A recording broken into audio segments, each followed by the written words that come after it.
I'ma see you with a new man. Cause ain't nobody doing what I did for you. I promised I would never get to live for you. I would keep you by my side through the hard times, but we've been growing apart, now you not mine. I wonder what you been doing daily. I'm thinking about the memories you gave me, but I can't keep going alone in the morning. I think how you left me in the past life, telling me to go now. I've been waiting all night, but you never show now. 100 on the dashboard, won't ever slow down. Cause you left me so broken, I still see your face in the past life, telling me to go now. I've been waiting all night, but you never show now. 100 on the dashboard, I won't ever slow down. Cause you left me so broken, I can't even cope now. I should've known better than letting you in my life. Guess I gotta say it for the last time. I try to elevate what you got going on, cause I know what they got on the other side. Nothing that could ever compare to me. I'll be moving in another pedigree. Never gonna forget what you said to me, but here we are apart, it ain't meant to be.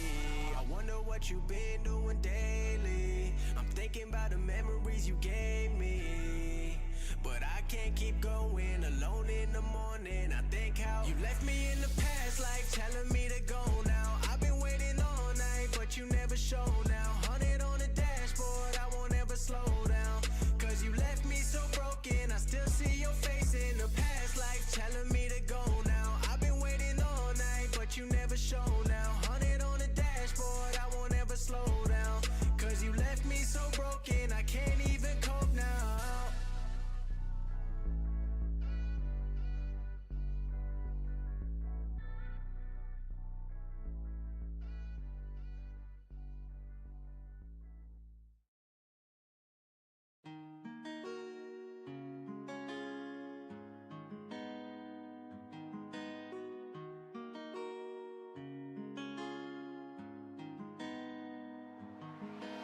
I've been feeling kinda lonely. I don't wanna talk cause nobody really know me. Carrying a lot on my shoulders and I know that I'm alone.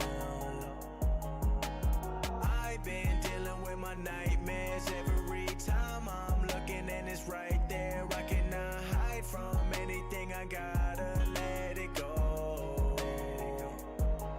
I be pushing them away, I guess I'm better by myself. I be trying to put a finger on it, but it's hard to tell what the problem is. Fighting my way out of it, I ain't giving up because I came a little too far to quit. Yeah, they say that time heals everything. I waited for a while, trying to fit into my shoes. Bet you couldn't walk a mile, cause this life ain't what it seems. I think the devil got a hold of me, yeah. I've been feeling kinda lonely. I don't wanna talk cause nobody really know me. Carrying a lot on my shoulders and I know that I'm alone.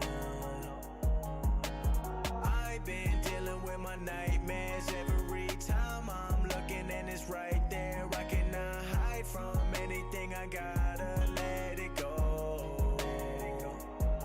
I think success is like a drug and I cannot get enough. I be trying to say I'm good, but I'm calling my own bluff. I done seen a lot of highs, but I visit rock bottom every once in a while. I be feeling like I'm nothing. I be trying to get outside of my own head, it's my enemy. Talking to that voice, hearing everything is said to me. Tell me I'm not good enough or tell me I'm the greatest. It be going back and forth depending on whatever day it is. I've been feeling kinda lonely. I don't wanna talk cause nobody really know me. Carrying a lot on my shoulders and I know that I'm alone. I've been dealing with my nightmares every time I'm looking, and it's right there. I cannot hide from anything, I gotta let it go.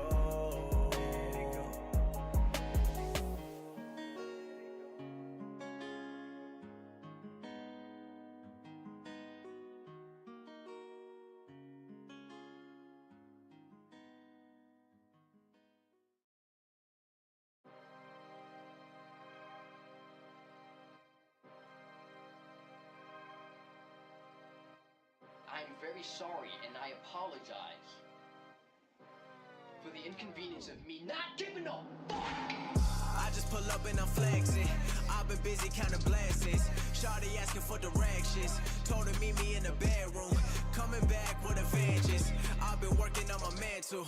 We ain't never in the same league. On my shit on, not a rental. Diamonds got 2 V's, that's a W. Do not include me with these other dudes. I do not lose sleep over none of you. Whole lot of loose leaf running out of room. Yeah, know how I handle my business. I keep it going, no limits. 100%, that's a money back, money grab. Dropped and I'm dropping again, and I run it back, yeah. Running through the east side, took it down south. Now I'm living out beach side, yeah.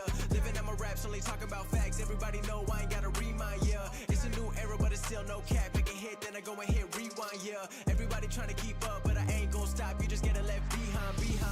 I just pull up and I'm flexing. I've been busy counting blessings.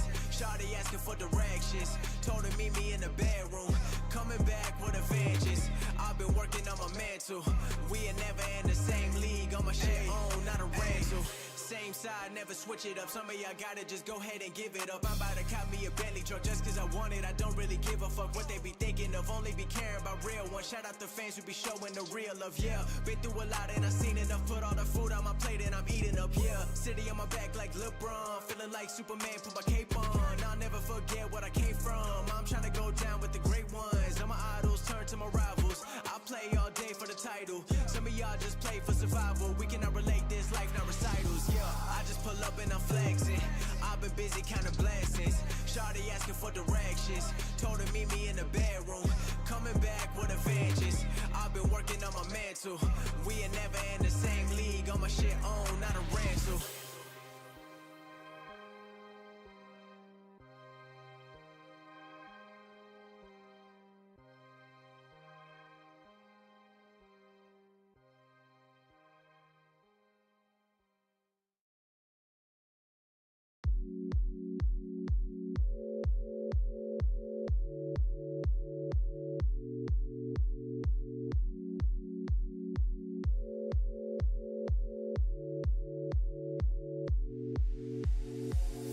Got a whole lot that's been going on. Everything right, but it feels so wrong. Think about life, wanna know what it's worth. Don't know what you have until it's gone. Fan back home and I know they proud. Counting on me and I won't let them down. Been doing well, but I have self-doubt. The voice in my head getting loud.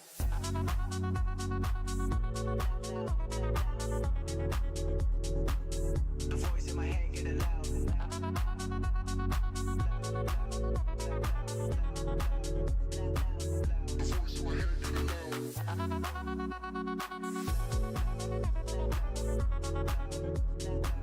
The voice in my head getting loud.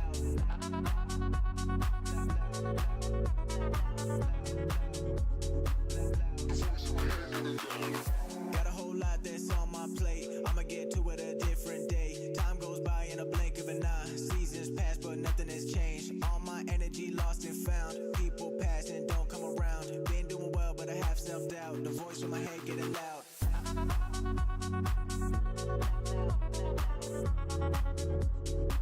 The voice in my head getting loud.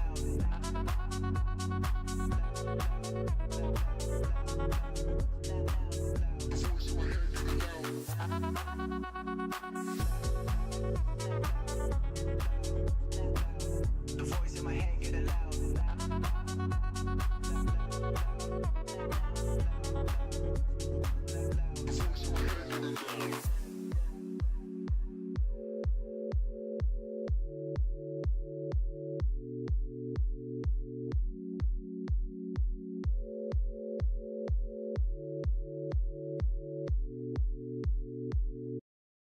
I'm hoping I won't let you go. I left my heart in the city, but soon enough I'll hold you close. It's alright,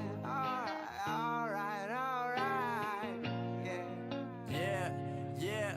Said I was raised in the days of MySpace and screen names. Back then when I was only worried about my top friends. Now my circle is getting smaller, all these people acting fake, man. And to be honest, I don't even have a top 10. Me against the world, I've been doing what I really love. Haters been hiding behind the screen, man, they movie cuts. And when I'm back at home, it never feels the same, cause we've been doing our own thing, trying to stay up. I wanna go back with no grades. We ordered the kids meal, play ball, that's all day now. I'm stuck looking at this Instagram page, but these likes on my picture don't result in getting paid now. I've been wondering where the party at, cause all of my concerns got me wondering where they got the Bacardi at. So go and pour another drink just to get away.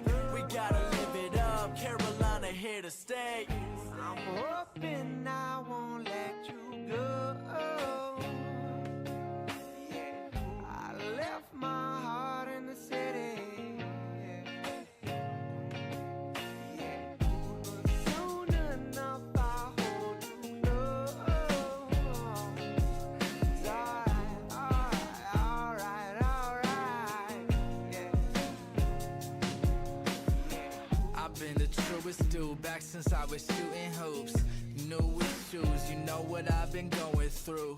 And it's for the team, know I go for my dreams. I've been on tours and screens, but I'm more than it seems. She talk business and that's what I'm about, kid. It ain't for the money, it's for helping our kids get what they deserve. I'm sick with every word, and if I ain't real, you ain't gotta play this verse. I'm more formal, raps is post-mortal. I kill flows, they say fame's to smash more hoes. I teleport over most artists, kid. Deliver dope lines just like the post office did. Whether it's on the track or streets, I keep it authentic. I did some things in the past, I gotta repent it. But no man's perfect, that's why I'm still alive.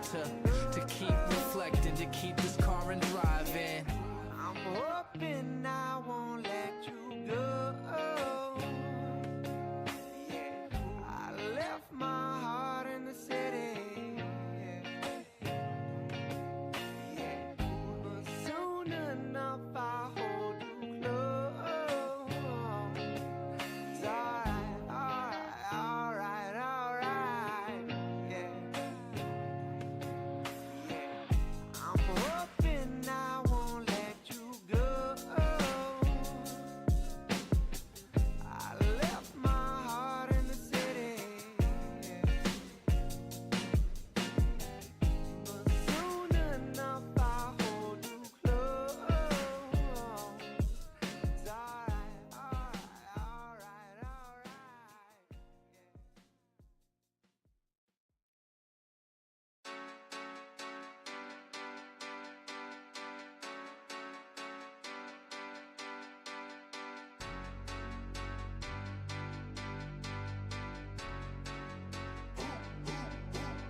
Pulling up, shut it down when I'm pulling up. Come around when I'm pulling up. In my town and I'm pulling up. Ready for anything, anyone. Know that I get it done. In the bands, I be pulling up. Tell your friends, cause I'm pulling up. Ready or not, I be pulling up. Remember they said I'm not good enough. I took all the energy, turned it to greatness. Now look at my life, man, it's looking amazing. I'm ready for anything, anyone. I've been so ready for everything I become. When I was stuck, I had no other option. Believed in myself when the shit wasn't popping. I got it like that. Who you know got it like that? Who you know getting degrees and they rapping like they got diplomas in rap? Made it this far and I still got a lot to accomplish. In fact, and I know they believe it. I'm talking arenas from LA to Sweden. I never stop winning. I feel undefeated. I come to your city and everyone pulling up. Shut it down when I'm pulling up. Come around when I'm pulling up. In my town and I'm pulling up. Ready for anything, anyone. Know that I get it done. In the bands, I be pulling up. Tell your friends, cause I'm pulling up. Shut it down when I'm pulling up. Come around when I'm pulling up. In my town and I'm pulling up. Ready for anything, anyone. Know that I get it done. In the bands, I be pulling up. Tell your friends, cause I'm pulling up.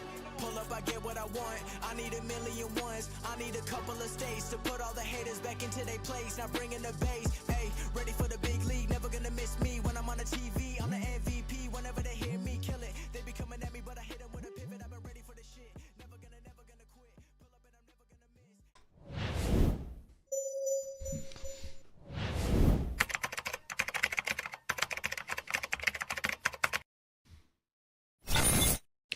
Good morning, good afternoon, and good evening, everybody, and welcome to a freaking fire, all-time awesome Wednesday kick-ass stream. What's going on, everybody? My name is Neal Bridges. I had to think about that for a second. It's been a long day. I had a board of directors meeting today, so I'm a little bit woo from that. And you know what? I'm not going to do it. I'm not going to do it. You know what? I was going to talk without Jeff here, but I can't do it without seeing him, so I got to see him. Jeff, my friend, welcome to Wednesday, buddy. It's been a minute. It's been a hot minute. All good. Hold on really quick before you start talking. We got to do the normal stuff that we always do, right? So let's hit the rules first. First and foremost, I want to thank everybody for joining in tonight. Obviously, it's Old Guy Wednesday with my good friend, my good buddy, my co-host, Jeff Golz. So glad to see you, buddy. Real quick on the rules, obviously, keep chat free, racist, sexist, misogynist, elitist, otherwise toxic behavior with zero tolerance policy for that in chat. We do have mods in chat. Want to give congratulations to our new mods, Mr. Maz and Panzer Tank. Thanks so very much for your dedicated support of the channel. Welcome to the mod team. Thank you so very much. Mods are not here, however, to stifle chat in any way, shape, or form. They're here to just make sure that you guys are staying safe, not damaging yourself on any of the sharp corners that is the internet. We are streaming, Jeff. We have expanded our stream reach today. We are now officially streaming over on Kick as well. So if you are a Kick viewer, welcome to Cyber Insecurity. This is our first stream over on Kick as well. Say hi over on Kick, and we'd be happy to say hi to you over there as well. But we are streaming also across Instagram, TikTok, LinkedIn, Twitch, YouTube, X. Soon to be Bluesky. We are over on Bluesky. Cyber Insecurity is on Bluesky, which is, we've seen a lot of people run to Bluesky, thanks to some of the things that have happened on X. Please don't ban me on X, please, for saying that. But we have seen people run to Bluesky, so we are over on Bluesky too as well. Trying to get the reach out to everybody across all the platforms so you can see Jeff's face, my face, and hear from our awesome message. Speaking of which, we do love questions. You want to hear a bunch of old guys rambling about Lord knows what? I think the word is pontificate. Pontificate. Is that what we have to say now that we're old? Yeah, you have to start using more syllables in your words. Yeah, just generally. We're going to pontificate upon the three-syllable words of more three-syllable words upon the cybersecurity philosophical waxing, blah, yeah, all that stuff. Yeah. Anyway, we do encourage questions up one side, down the other. We've got, I've only got like 25 years in this space. Jeff has got like 40 years in this space. You can definitely tell he's much, much older than me by the fact that he still hasn't accepted the fact that he has no hair on top. I actually do have more hair than you. Okay. Goatee is not included in that. You are in denial. You are in denial, which is why you haven't shaved your head. I'm just glad you got rid of that shit on your face. It was never good. It was never a good look for you. Dude, my son can like totally rock a beard. Like it's amazing. Cyber Ties calls it a side beard. He came over for dinner after work, so he's rocking the beard. That's hilarious. That's hilarious. They're coming in saying you're a little hot. We're gonna drop you down just a smidge there. There we go. See if Jeff is less loud. We can't have Jeff be louder than me. We'll see if that works as well. Huge shout out to Cypher Enigma for his 5 stream streak. Love the dedication. I want to give a huge shout out as well. Somebody redeemed one of the channel points for getting a free 15-minute session with me to talk about their career. One of the few times, mentoring session down there at the bottom in the channel points on Twitch. You get 15 minutes with me. Somebody redeemed it. It was awesome. It was good chat. It was good chat. Listen, I think that's the thing that I love about doing this stream is that there are people who have questions. There are people who are trying to navigate various aspects of their career, and they don't have people to talk to. And it amazes me just how much people need to have that extra little bit of boost in their career. I am going to totally out you right now, though. This is for everyone on the stream. Oh, shit. Okay. If you just are super nice to Neal on LinkedIn, he'll just say, yeah, let's do it. You're not wrong. There's no 5 points redeemed needed. Come on. You're not wrong. I've known you a long time. There's not a chance that you would say no. No, and people find it weird, right? Because like I've said it before. If I'm in your town, and I've got some trips that we can talk about because I just got yet another one confirmed on my calendar. But if I'm in your town, you can get free mentoring just by making time with me. You get 4 hours of free mentoring if you want to go play golf with me. But yeah, Jeff's not wrong. Like I give a lot of that away for free. Like I don't mind. No, it's one of the things I love about you, man. You're always generous with your time. I do.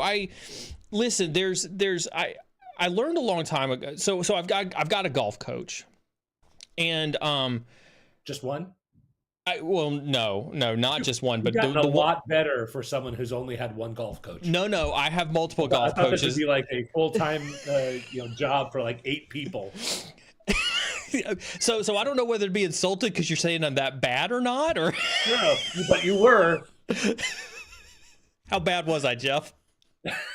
It wasn't pretty. As someone who has golfed with you, I will say your track record recently is fantastic. Yeah.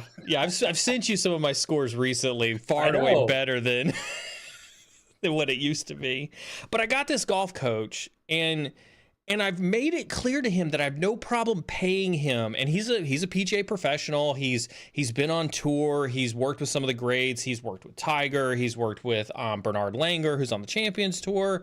And he knows my story. We've talked about my story extensively, and I've probably been to 15 sessions with him. And I'm not talking like 15 1-hour sessions. Like we've spent like 2 hours, 3 hours together. He's offered, I've got my first tournament of 2025 happening in 2 weeks. He's offered to go out on the course and do on-course training with me ahead of my tournament in 2 weeks. I've only paid this dude once. And it's not for lack of trying. Like every time I see him, I'm like, yo, send me your Vimeo and how much I owe you so I can pay you. And he's like, no, dude, you have you have a passion for the game. You have a love for the game. You are committed. You are, you are looking to understand things at a fundamental level. He's like, I'll give you my time all day long. I'll send you an invoice later, type of thing. And he's waiting till you get like a massive sponsorship, and then you'll see a bill. That's right. That's exactly right. He's like, I see you signed a contract with Callaway. Remember that bill that you gave? Here we go. Keep asking. I thought I'd finally give it to you. You're probably not wrong. You're not right. No, but I mean it's weird. So like as somebody who has a coach who does give their time away for free, when I know that their time is valuable, I can understand that like there's a little bit of that awkwardness where it's like, oh, I'm afraid to ask somebody for their time. No, trust me, as somebody who does that, please ask me for my time. I absolutely will do my best to give you my time because I want to genuinely help people in this industry. Like before I exit this industry, please take advantage of everything that I've got in my head. And I go off and I play professional golf for the rest of my life. Please take advantage of it. I know I do. Ain't that the truth? Speaking of travel, so yeah, Davidus says, oh wait, 2025 as in 2 weeks. Yeah, so the golf season runs from,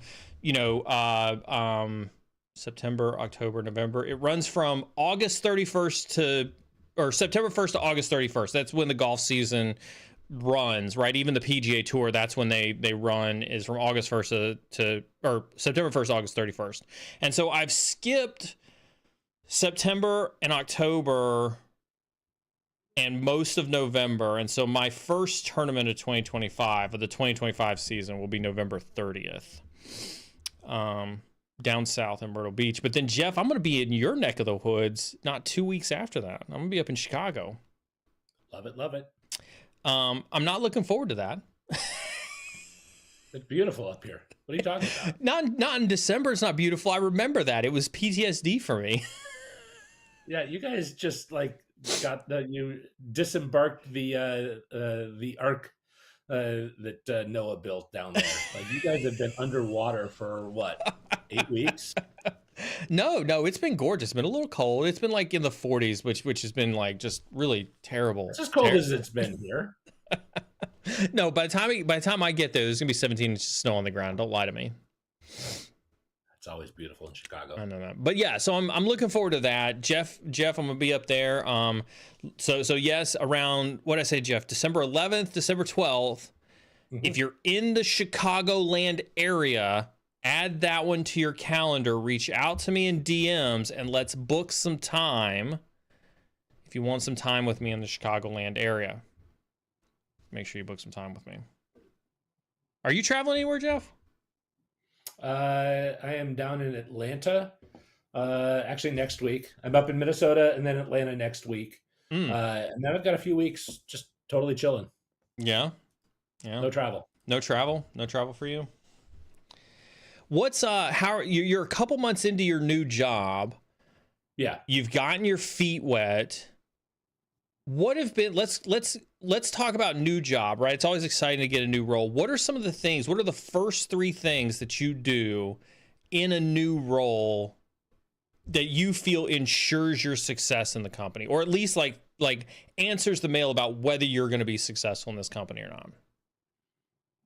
I think successful and a good fit are kind of the same thing with me. Like I need to know that I'm going to believe in the product. I need to know that I'm going to be able to work with the people. And so my answer is going to probably be driven all around that. Right. So with that in mind, like the jobs I've not done well at were the ones I did not believe in the product, or the solution or whatever we were providing. Because I've been in sales my entire career. Right. And so coming in, I want to understand what we do and how we differentiate from our competitors. Why would a customer want to go with us? Why would they, why would they make a change at all? And then why would they choose us over a competitor? And what are our technological differences, as well as what are the reasons a customer would find it helpful? Like the workflow. And this is what you and I have always worked through, right? What problem are we solving? And I know I've talked on previous streams about concern, impact, solution, benefit, right? And if I can't get to the concern and what that means to your business, it's really hard for me to align what our solution that we provide is and what benefit it provides, right? And so I need to understand that.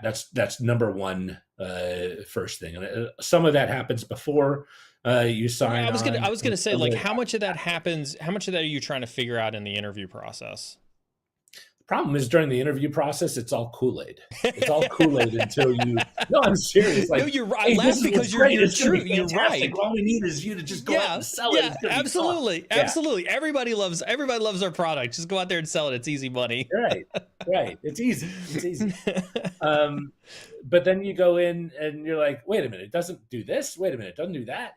Yeah. And so I would say a lot of that happens up front, but then it's validating and getting the devil in the details kind of stuff after. And I think some of that would apply to way beyond just sales. Like someone going into cybersecurity, into the SOC or into a help desk, beforehand, you should be asking, okay, what are the level of training, classes I'm going to be going to?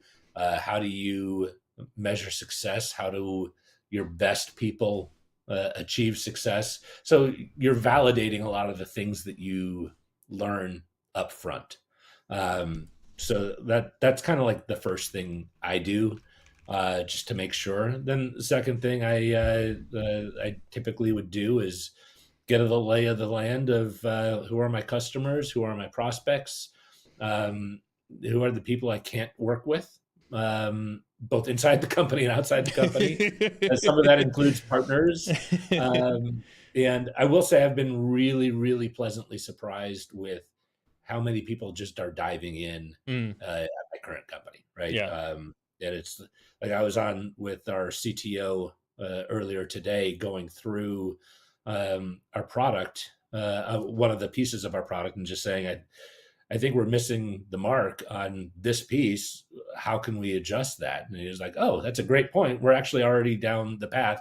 But it's interesting to have those levels of conversations with people who are in charge of making the decisions about it. But I would right? argue that gets hard. Like, I think everybody talks about that, but I think it gets harder the bigger the business gets. And I'll call you out a little bit on this because you went through a little bit of this with Carbon Black. And I remember me, you, and Patrick having a very similar conversation, right? Which was, you guys have lost a little bit of that startup feeling as you guys grew up in Carbon Black, and especially after you got acquired by VMware. And you, I imagine you found yourself very, very distanced from those conversations. Actually, I was blessed. And I think part of it is, like, I got to give you some kudos here. We were able to have some really open conversations, right? And where I think a lot of salespeople and customers fail is, great, they're my customer, I'm done, off to the next thing. And I think we really just continue to develop a relationship, hence, like, we still talk. Yeah. And I haven't sold you anything in several years, right? But I mean, the point is that your perspective adds so much value to what I need to be saying to my leadership. And so, like, the older I've gotten, the more, like, ornery I am. And you Say it ain't so. You definitely know that. Say it ain't so. But I think this is really important. If you're ornery, you've got a position and a stance on a subject. And then if you have people who are willing to dive in and say, all right, Jeff, this is what I really think. Like, we talked about this with threat and vulnerability management. You're like, you guys are already collecting all the data. Why don't you just do that off-site and tell us what our threats are, right? And our vulnerabilities are. And like, instead of having a separate agent do that for you, like, you had some really great ideas.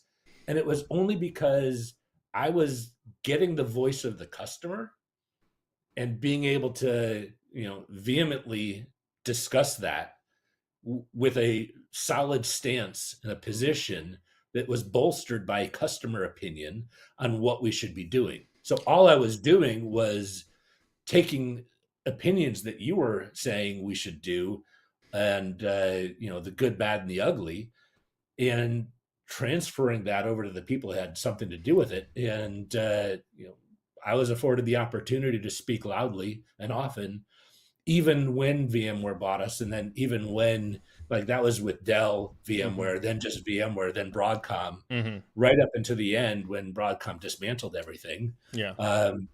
We were able to have really good conversations about direction and what we should be doing and what we should be focusing on. So I've always attested, right? I don't think enough companies, and this is going to sound opaque, but I think there's more behind it. I don't think that they really value the opinions of the folks on the ground, right? When you look at this chat, when you look at the LinkedIn community that's out there, right? I think that there's, and I deal with some of this at Query, and I'm very grateful if anybody from Query is watching this. I'm very grateful for the leadership we have, and Matt and Mike and folks like that, because it's, they're very open to that back and forth in terms of understanding that. But there's a constant struggle that goes back and forth, I think, in cybersecurity sales, where you all want to talk to the CISO or the budget holder or something like that, when in reality it's the boots on the ground, it's the analysts, it's the threat hunters, it's the incident responders, it's the security architects and security engineers that ultimately are using the product on a day-to-day basis, and as a result, they're the ones who are going to have the strong opinions about what you should and shouldn't do. And so I think we've talked about this before. We've talked about how the sales industry as a whole fosters more of that each your own, go forth, make the most money, here's your quota, here's your region, go forth and sell as much stuff as possible mentality. And I just don't think that enough companies spend enough time talking to the boots on the ground about the problems that really exist. I don't know if I could disagree with that. Like, I think that's well said. And I would probably go even a little bit further and say, I don't think enough product developers, the people that are coming up with how are we going to build XYZ? And it's not even security, it's anything. How do they come up with that idea if they're not getting input from a customer? Oh yeah. Oh yeah. Like, that to me is probably the biggest miss I've seen in, the 30 plus years I've been doing this. And I think the best customers I have are aligned directly with the product people who are interested in what they have to say. And it's both directions. It's the customer who's willing to spend some time, and it's the product people who are giving a valid voice to what the customer says will move the needle. So it's interesting because I've got a CPO that I want to bring on the stream. It might be interesting.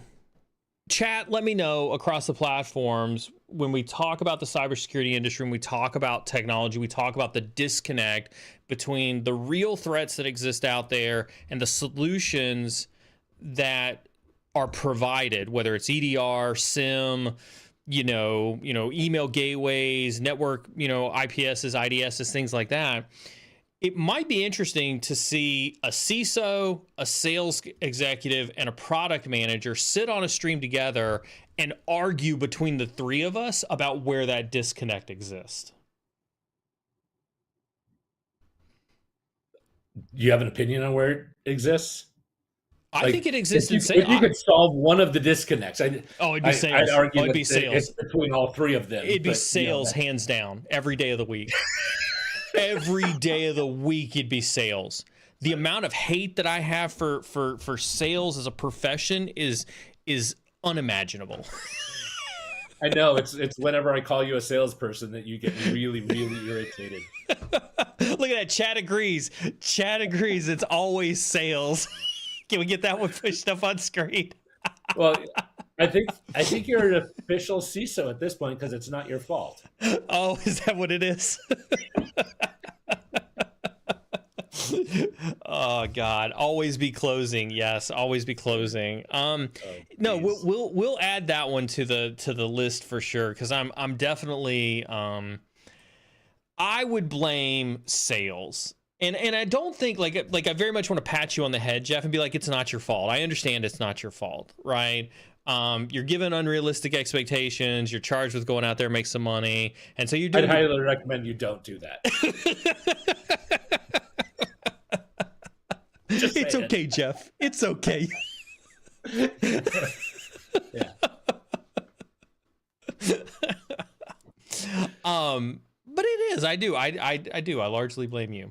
I'm okay with that. I hope you're okay with that. I have no problem with you blaming me. I would say it's actually all three, and it's probably mostly on the disconnect, in my opinion, between product and CISO. Really? But well, if you're looking at the big picture problem, I would say that's a massive disconnect that's only solved when sales gets involved. Say more. It's really simple. CISOs see all the issues and problems in the company. Product, and whether your product is services, whether it is if you're selling services, you don't have a product. Whatever. If you are making some widget, if you are not understanding what the problem is and what the impact is, how do you make that product? Spoken like a true sales guy. I don't have anything for that, honestly. That's not a terrible take. That's not a horrible take. Okay. That's not a horrible take. Like, I would argue that it's easier for product to gather the intelligence that they need to understand the problem. No, we should not have this now. We're gonna schedule a stream with a CPO, a sales guy, and a CISO, and the three of us are gonna get on a stream. This is exactly, by the way, what happens when we talk before the stream, because we're like, oh shoot, we should have talked about that on the stream too. No, I'm gonna. If anybody, one of my content guys, make a note of this. We're gonna get a CPO on stream. And we're gonna talk about this. I do want to answer this question that Cyber Ties had up, because it kind of related to the one I'd asked you. I have a new intern role next summer. What do you think? What do you think he does in the first 30 to 60 days to be successful? So you've had interns before, Jeff. What makes an intern successful? Honestly, it's what they bring to it. There's like, you can lead a horse to water kind of statement, right? But if you have an intern that just wants the internship on their resume and doesn't know what they want to get out of it, that makes for a difficult conversation. Like, you're not going to get much out of it if you don't like have a plan for what you want to take away from that internship. Well, but wouldn't you argue though that it's your responsibility that if you have an intern, you have a plan? Because how is an intern who has zero expectations expected to understand what they're going to get out of the internship? No, that's fair. And I think it's a conversation where, like, you've had plenty of interns as well, and people you've hired that some have been wildly successful and some have not been. And those that are wildly successful are typically the ones that come in with an idea and a plan. You have good conversations and alignment on what you can do for them. You're able to give them additional ideas on what they could be able to do. And it's a dialogue. And so, but someone coming in should know, after this internship, I want to be able to have the experience to get a job in this field. Like, step number one, right? That should be a no-brainer. If that's not there, why were they interviewing for the internship to begin with? Or was it just a personal friend kind of thing, right? But day one, it really needs to be a conversation about, when you exit this internship, are you hoping to have that on your resume to get a job here? Are you hoping to have a job in the field generally? Are you looking to say, I want to decide whether I am even wanting this kind of a career, and it may or may not be? Those are going to be very different kinds of conversations. Then the next step is, you have to have a plan. As the employer, you need to have a plan of what are going to be the first few things you do with them. And in sales internships, a lot of it is research. A lot of it is experience in making phone calls, in writing emails. I hate to say it, but introverts need not apply. I would call myself an introvert. I really would. There's no way you would call yourself an introvert. No, bullshit. I would, because... Bullshit. Can we get some bullshit? Can we drop some turds in chat across all the platforms for that statement? Jeff is an introvert. Negative. Try again. No, so, and let me tell you why you're wrong. Okay. Right? That, by the way, is one of my favorite things to say. He doesn't get to say it very often, and he leads with it, and I tell you, he's got his fingers crossed, like, I hope this is one of those times I'm right. No, I know why. I know you'll agree with me, because I am energized when I am alone playing guitar. I am energized when I am woodworking and creating something in the basement, right? I make guitars, I make furniture, and I love, creating. And that is not with anyone else. And it's one of my favorite things. Yeah. Right. So I do enjoy people. I am energized with people. So I don't think it's an introvert equals the most extreme person who sits in a corner and hates ever looking at people. Like, it's a continuum, and I'm definitely more on the introvert side. But and I'm on the extrovert wouldn't you call side. that And I've learned, hold on. Okay. I have learned how to be more extroverted and how to be put in those situations. Isn't that though an empath? Aren't you, or are those people who can match the energy of the room? That's not introvert or extrovert, right? Yeah, but I think you learn that over time. You think you learned that over time? I might be inclined to agree with you, because again, we've talked about this before, right? I mean, I'll sit here on stream and talk to people. I'll go speak in front of conferences. I've got speaking events coming up. It's kind of funny because like I do tell this story pretty frequently. Like if I were single and I wasn't married to the most amazing woman in the entire world, you know, Carmen, rest her soul, she's, you know, doesn't participate in chat much anymore, but you know, if I were at a bar trying to like pick up a girl, or if I was like trying to make friends, you know, Jeff is like one of my only friends, you know, out there. Like if I was trying to make friends, like I don't go to a golf course and make friends. I'm like, I put in my headphones and I'm like, leave me alone. I don't really, and so like, I definitely have this like introspective version of the world around me where I don't really participate in the world around me. But when I get on stream and when I speak at events and when I'm in conference calls and things like that, I definitely have a switch that I flip mentally where it's like, oh, hey, we should be externally vertical in how we interact with the world around us. Can I tell you my take on how a more introverted person can immediately take steps to act extroverted? Sure. Like, there's a lot of introverted people who want to be more extroverted, right? There's some that are totally fine with it, and that's cool. But if you're truly curious, ask good questions. Like that, I think the thing that, you know, made us work early on when you know, I was just starting to have conversations with you is I asked good questions and I let you speak, and then I asked other questions. That's not necessarily, I wouldn't say it's easy, but that's one of the better ways to get people who are more wired to be introverted to be able to have conversations with people. Ask better questions. I think asking better questions in general is, I think that is something we don't do anyway as humans, as cyber professionals, as, you know, I think consultancy taught me to ask better questions. Would you have considered yourself an introvert? Like, do you consider yourself an introvert? I do. I 1000% consider myself an introvert. 1000%. Yeah. And I don't think anyone on the stream would call you an introvert.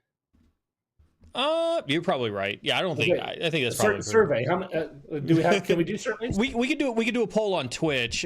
We were trying to find a place where we could do like a poll for everybody. We could run a poll on Twitch. You want me to ask Twitch if they think I'm an introvert? Yeah. All right. Do you think Neal is an introvert? Yes. No, but I think that honestly, this is a valid question because, like, one of the things that I worked on with one of my interns was their complete hatred of reaching out and talking to someone. This is pretty recent, right?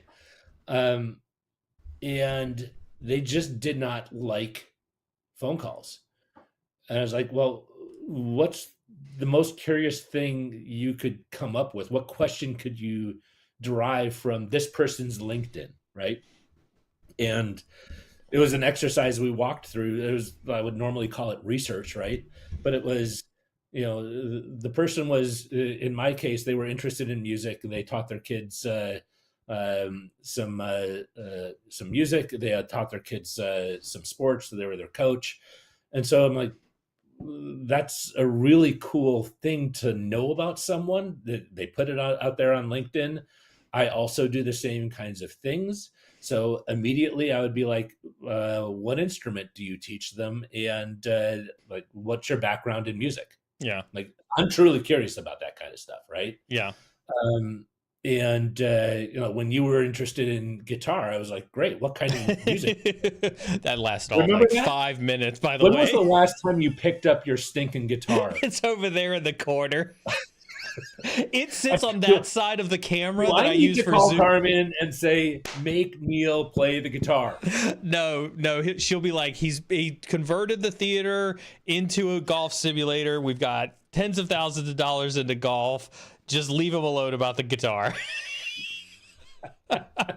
Happy to sell the guitar. Jeff can tell you what kind it is. I think it was a PRS. I think it's PRS guitar. It's flame maple blue stain. Okay, there you go.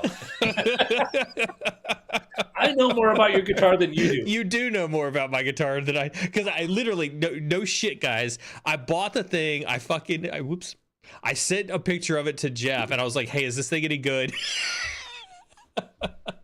Okay, and now we nerd out, and then we say, "Oh wait, let me show you my guitar. It's a blue PRS guitar as well." Yeah. So the poll has ended, and so I put the poll up there that do you think Neal is an introvert? And I said yes, Neal is right, or no, Jeff is right. And apparently, Jeff, your fan base is better than my fan base because they agreed with you that no, you are correct. They would not have thought that Neal was an introvert. Wait, can you say that again, Jeff? You were correct. Say that again. No, I said that's what the text says. That's not what I said. That's what the text said. But what would you say? What would I say? I would say, welcome to the stream. Welcome to the stream, Jeff. Welcome to the stream. That's what I'd say. What is the art of... Now you're like, note to self, I'm done with Jeff until 2026. What is the art of asking good questions, Jeff?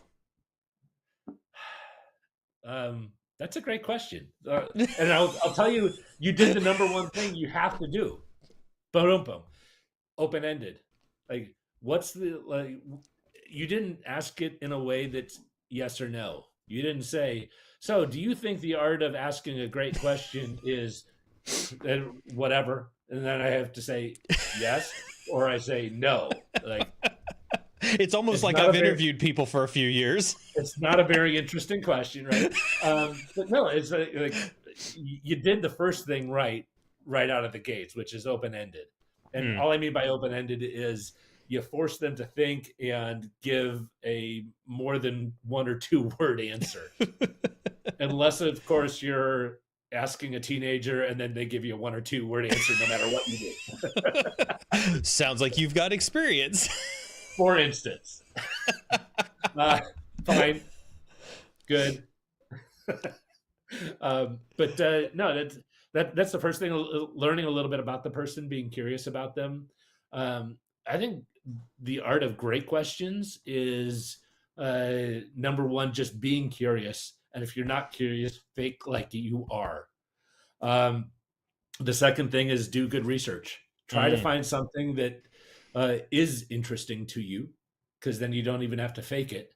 And then the third one is shut up. Ask your question and be quiet. Why is that important, Jeff? You don't talk over their answer. Yes. Yeah. That's a pretty obnoxious one of mine right there. Isn't it? Like it drives me nuts when people ask you a question and then they, like, after they ask it, because what I really think is stop. Or you get halfway through the answer and then they start to respond to the first half of the answer that you got. We were talking about that the other day, where it's like, so people, I don't think that, like, social interactions, and I think we can speak for a large majority of cyber folks here, right? Where social interactions are just generally hard, right? And I'll give an example. I'll cite myself on this, but I can tell you that Carmen and I were having this conversation too. Jeff or Chad, you guys may know somebody who's like this too, but there are the quiet ones and there are the loud ones in meetings, right? There are the loud ones in meetings who they have all the answers. They talk over everybody. They have a response to everything. It's almost like they have a thought, and then there is no stopping that thought from going from their brain to their mouth in the middle of a conference call with everybody on there. Whether it's relevant or not is yet to be seen. Whether it's helpful or not is even further away from to be seen or not. But they suck up all the air in the room. And I'm very much where I'm the quiet one in a meeting, Right, exactly. I don't get a word in. Like, I won't talk over people. I won't interrupt people. You know, if I've got a point to make, then I'll schedule a meeting that I'm in control over with a select few people. I'll make a small meeting where I can like get my point in otherwise, but I won't do that in a big meeting. And so we got to talking about this yesterday, where it becomes really hard for those of us who have that mentality to make a place for ourselves, honestly, when it comes to being socially interactive with people in meetings, because we're almost never heard, because we mentally refuse to be engaged in verbal spit fighting that happens in meetings, right? We refuse to talk over other people. And so that introvert extrovert, I say all that to say that introvert extrovert, sometimes it's not about whether you're an introvert or an extrovert. It's just about whether you fundamentally refuse to participate in the battleground that is a conversation in the middle of a meeting. But I think you said something that's really, really important that was kind of glossed over, and people probably missed it. It's really, really crucial. That is that you pick when you speak up, sometimes based on the size of the meeting, right? Mm-hmm. And so I would just call it, you know what battles you can fight. Yeah. Right. The question I have for you is, how do you know, and how did you learn those meetings were too big for you to speak up, or you could be heard if it's what, 3 people or less, 5 people or less? What's the threshold, and what's the setting, and what's the subject matter before you know that you are going to be heard? That's a fantastic question. I don't know when, like from a timeline perspective, when I learned this, but I can remember trying to be the loud person in the room, trying to compete with those people. And from, like, we talk about personal traits and communication traits and things like that. Was this as a consultant, or was this as a direct employee? No, this is as a direct employee. As a consultant, I got paid to be the biggest voice in the room. Right. And so that was actually like super easy. That's why I was asking. Yeah. No. It's, you know, as a consultant, it was super easy because you could be the quiet one in the room and you could listen to a room full of people talk. And then as soon as it got quiet, they'd turn to you and they're like, oh shit, we paid you to tell us this. Maybe we should let you speak. Maybe I should stop telling you what I think.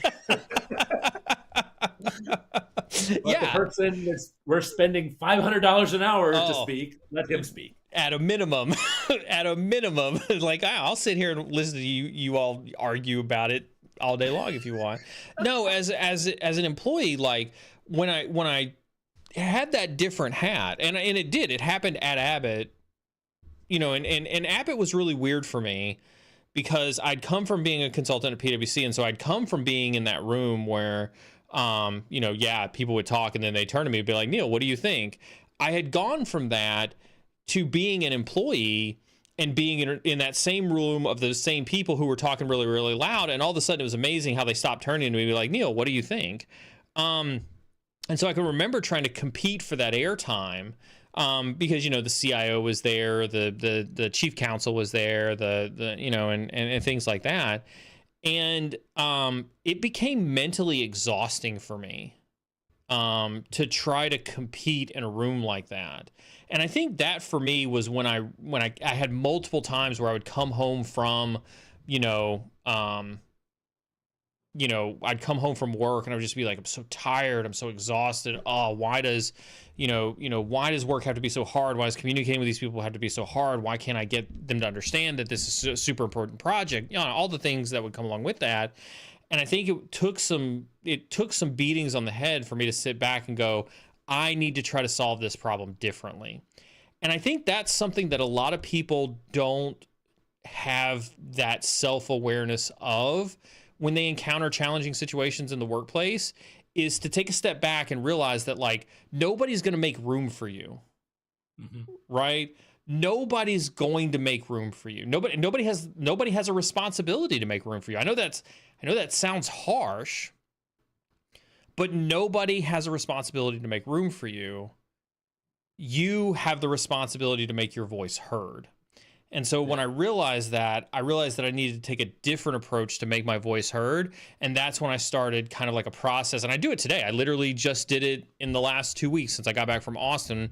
And I mean, we're a small team at Query. We're only 26 people large at Query, but it's still a strategy that I use today where, you know, if I've got an idea on something that I think is going to be important, instead of bringing it up in a large group, I start with a small group. In this case, I started with 2 people, it was me and one other person, and then I expanded that to 3 people, and then I expanded it to 4 people. Law of small numbers, there's not many of us to deal with, right? And then it turns into like, okay, let me explain this to a group. But I found that was... You have a majority. Yeah, exactly. and that's what I did was I found that like when you're one-on-one or one on a few with an idea that you have, whether it's a process idea, a tool idea, whether it's, you know, I think something's up with how we do detections or pen testing or whatever the case is, like, it doesn't really matter. If you're trying to get a point across, build a coalition of supporters for your idea. One, if it sucks, you'll know in a smaller group and the embarrassment will be a lot less. Only 1 or 2 people know that I have bad ideas. That's right. Only 1 or 2 people know that I have shitty ideas. Right? But it's true. Like, you could laugh about it, but it's true. Like, at that scale, it's okay to make mistakes and not have it be a resounding, embarrassing event for you in corporate America. But then if you get buy-in, or if somebody has an idea that sounds really good, you could talk about it in a more intimate setting, right? And then you can start to build that coalition of people so that when you go into that big group and somebody tries to suck up all the air, now you have a team of people that can help you evangelize and echo your idea, and you're not the only one fighting for airtime in there. Yeah. No, and I think it's interesting because when you talk about that, I think there's a couple of pieces that people who hear you say that, like, I'm going to out you a little bit. Right? Go for it. I know for a time you were like, I am the smartest person in the room, but I've got a high school degree, not a college degree, right? Yeah. And I know that was holding you back from advancement for a while, but you turned that into something where you got beyond and did not have imposter syndrome over that, right? So, and I'm curious, all right, now you're having these same kinds of conversations, but with board members and people who have clearly been very successful in business, and that's why they're board members. Mm-hmm. Do you feel the same at that level difference as you did coming in and saying, I'm doing this as Neal Bridges, and yes, I've got a pedigree of being a rock star in cyber, but now I'm being asked to communicate and being held back a little bit because I don't have my college degree. Do you see any difference between those two scenarios? I want to run a finer point around, you know, the use of the word held back. Let's stipulate that when we define held back, it's stigma, right? There are people who, if they understood my pedigree, so to speak, before a conversation, they looked at a resume, they looked me up on LinkedIn, they had for some reason derived that I did not have a college education, then yes, I was held back by a stigma that I was an uneducated professional. Because again, and let's clarify. Interpretation. Yeah. And then they say, okay, he worked as a consultant. Yeah. He's a CISO. He's clearly got his act together. Yeah. There was, so that's kind of why I'm asking the question, right? Yeah. You've definitely overcome that first step. How are you in overcoming that next one? Or do you feel like once I have accomplished that, I now have the mindset that I can just go into any setting and feel like I've got my place? I wouldn't say that like it was instantaneous. What I would say is that like it continued to take work to figure out how to navigate particular settings. And I've got no problem outing myself on this. I think you may remember part of this story before. When I left PwC to go to Abbott, I still very much had, a little bit of that, half military, half consultant mentality where I was wearing like khakis and a polo when I showed up into Abbott. And you've been to Abbott, Bobby didn't walk out of the office in anything short of a 3-piece suit, fucking Armani jacket, Louis Vuitton shoes, right, with no socks type of thing. I remember the first conversation I had with Bobby, I think it was maybe like 2 months into it after I had joined full time. So like he really couldn't say anything about it when I was a consultant, but when I was full time and officially working for him, one of the first things he said to me was like, I will never, ever, ever let you set foot in the CFO's office. I don't care if ransomware is taking down the entire data center looking like this. Right. And so like sometimes it takes getting head in the head with that level of reality before you have the self-awareness to take a look at yourself and say, what preparations do I have to do to be ready to be in the room that I'm being asked to be in? Yeah. And so what I would say that's gotten better over the years is understanding the preparation that I needed to do as a professional to be ready to be in the room that I was being asked to be into. Yeah. So perception matters, and you need to make sure to diminish, the noise of a misperception over what you're saying that has content. Yeah. Because it seems to me that like your content was always there. Yeah. That was never the issue. Yeah. Then it was a matter of, number one, you having the confidence to stand up and say what you knew was right to begin with. Mm-hmm. And I would say the social understanding of how what you were saying and the way you were saying it would be perceived. And then what you're saying about Bobby in the suit, knowing that you needed to come prepared with the right mindset, the right clothing, the right whatever to match the situation so that perception was not ever get in the way of the content you were delivering. Yeah, I think if I were to take a step back and analogize that, I would say like there's, I'll bring it back to my tactical folks, right, who are hearing all us talk this executive and corporate office speak, and let's put it into cyber terms, right? When you are doing a pen test, when you're doing a red team, when you're doing a threat hunt, right, you oftentimes try to gather as much intelligence as possible. And you'll hear me talk, I know Chad has heard me talk about this, I know you've heard me talk about this, like we don't oftentimes think about hacking our professional environment the same way that we talk about hacking, a domain controller or a website or something like that. But that was honestly the best way that I had in terms of thinking about how I handled moving up through the ranks from a practitioner to a manager to an executive, how I handled some of these challenging conversations, how I handled some of these perceptions that you're talking about, Jeff, was I had to sit down and say like, okay, if I was going to attack this, how would I attack this? I needed to remove doubt. I needed to remove things that could be used against me. I had to remove, natural defenses that existed in these social circles. Whoops. TikTok wants to make sure we're still streaming. There we go. Thank you, TikTok. I'm still streaming. Thank you for the reminder, TikTok. I appreciated it. Sorry about that, folks. TikTok.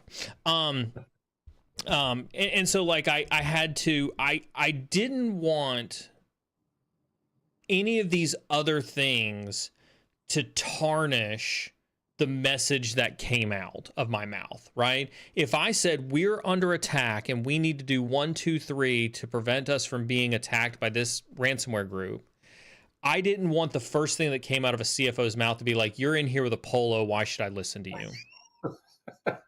All right. So, but that's a real, we laugh, but that's real. Yeah. Right. How do you like it or not, Chad? I want to make sure you hear that. Like it or not, that's real. Yeah. And you just can't get around that. No. They do write your paycheck, so therefore you are subject to it. Yeah.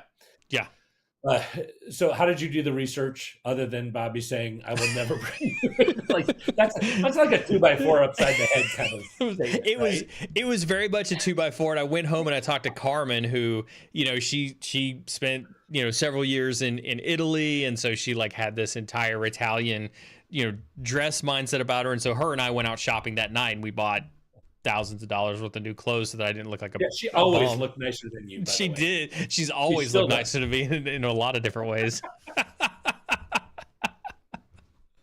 Yes. What you're hearing, chat, at the end of the day, at its core, hands down, is know your audience. Yeah. Jack says it in chat right there, right? On the reverse, he had to deal with something else. With his, and this is what we're talking about. We're talking about knowing your audience, right? Whether you're an analyst, whether you're at help desk, whether you're a manager, a director, or a CISO, doesn't matter. Know your audience. It does, whether you like it or not. And I can't stress this enough, Jeff. I think we've lost sight that, and this is going to sound harsh, but the feeling that you have that it shouldn't be like this doesn't freaking matter. No. You can hate that this is how the world is all you want, but this is how the world is. You are going to be judged. You might actually work at a company that isn't like this, and cool. Kudos to you. Very much. Absolutely. Right? 2 thumbs up. Let us know where that is, first of all. we might be looking over in that direction. And let me know if there's any openings in sales. That'll just no. But no, like that's such a crucial point to the culture of the company, though. Like some companies, it's like it feels like you're set up for failure, and you're like, I didn't know there even was a secret handshake, let alone what it was. Yeah. And other companies are going to be like, hey, just so you know, day one, this is what is what's up. And you need to just know that coming in, because it's going to seem weird if you don't, right? But some companies are great as far as setting you up for success, and some are terrible about that. But I would also argue, like when we talk about that pre-interview process, we talked about it in the early stream, we talk about what are you trying to figure out the first 30 or 60 days on your job. I think this is a great conversation to be had about the things that you should be doing pre-interview and post-interview is reading the room. Mm-hmm. Yeah, it's an excellent point. So what are some things that you've done to understand that when you go into a new company, now that you're basically in sales in your current role? Dude, if I will cut you off from this stream. You have to market query a lot. I will cut you off at the knees. But you walk in as a CISO, so they're expecting something from you. Yeah. Right. How do you match attire? How do you match demeanor? How do you match?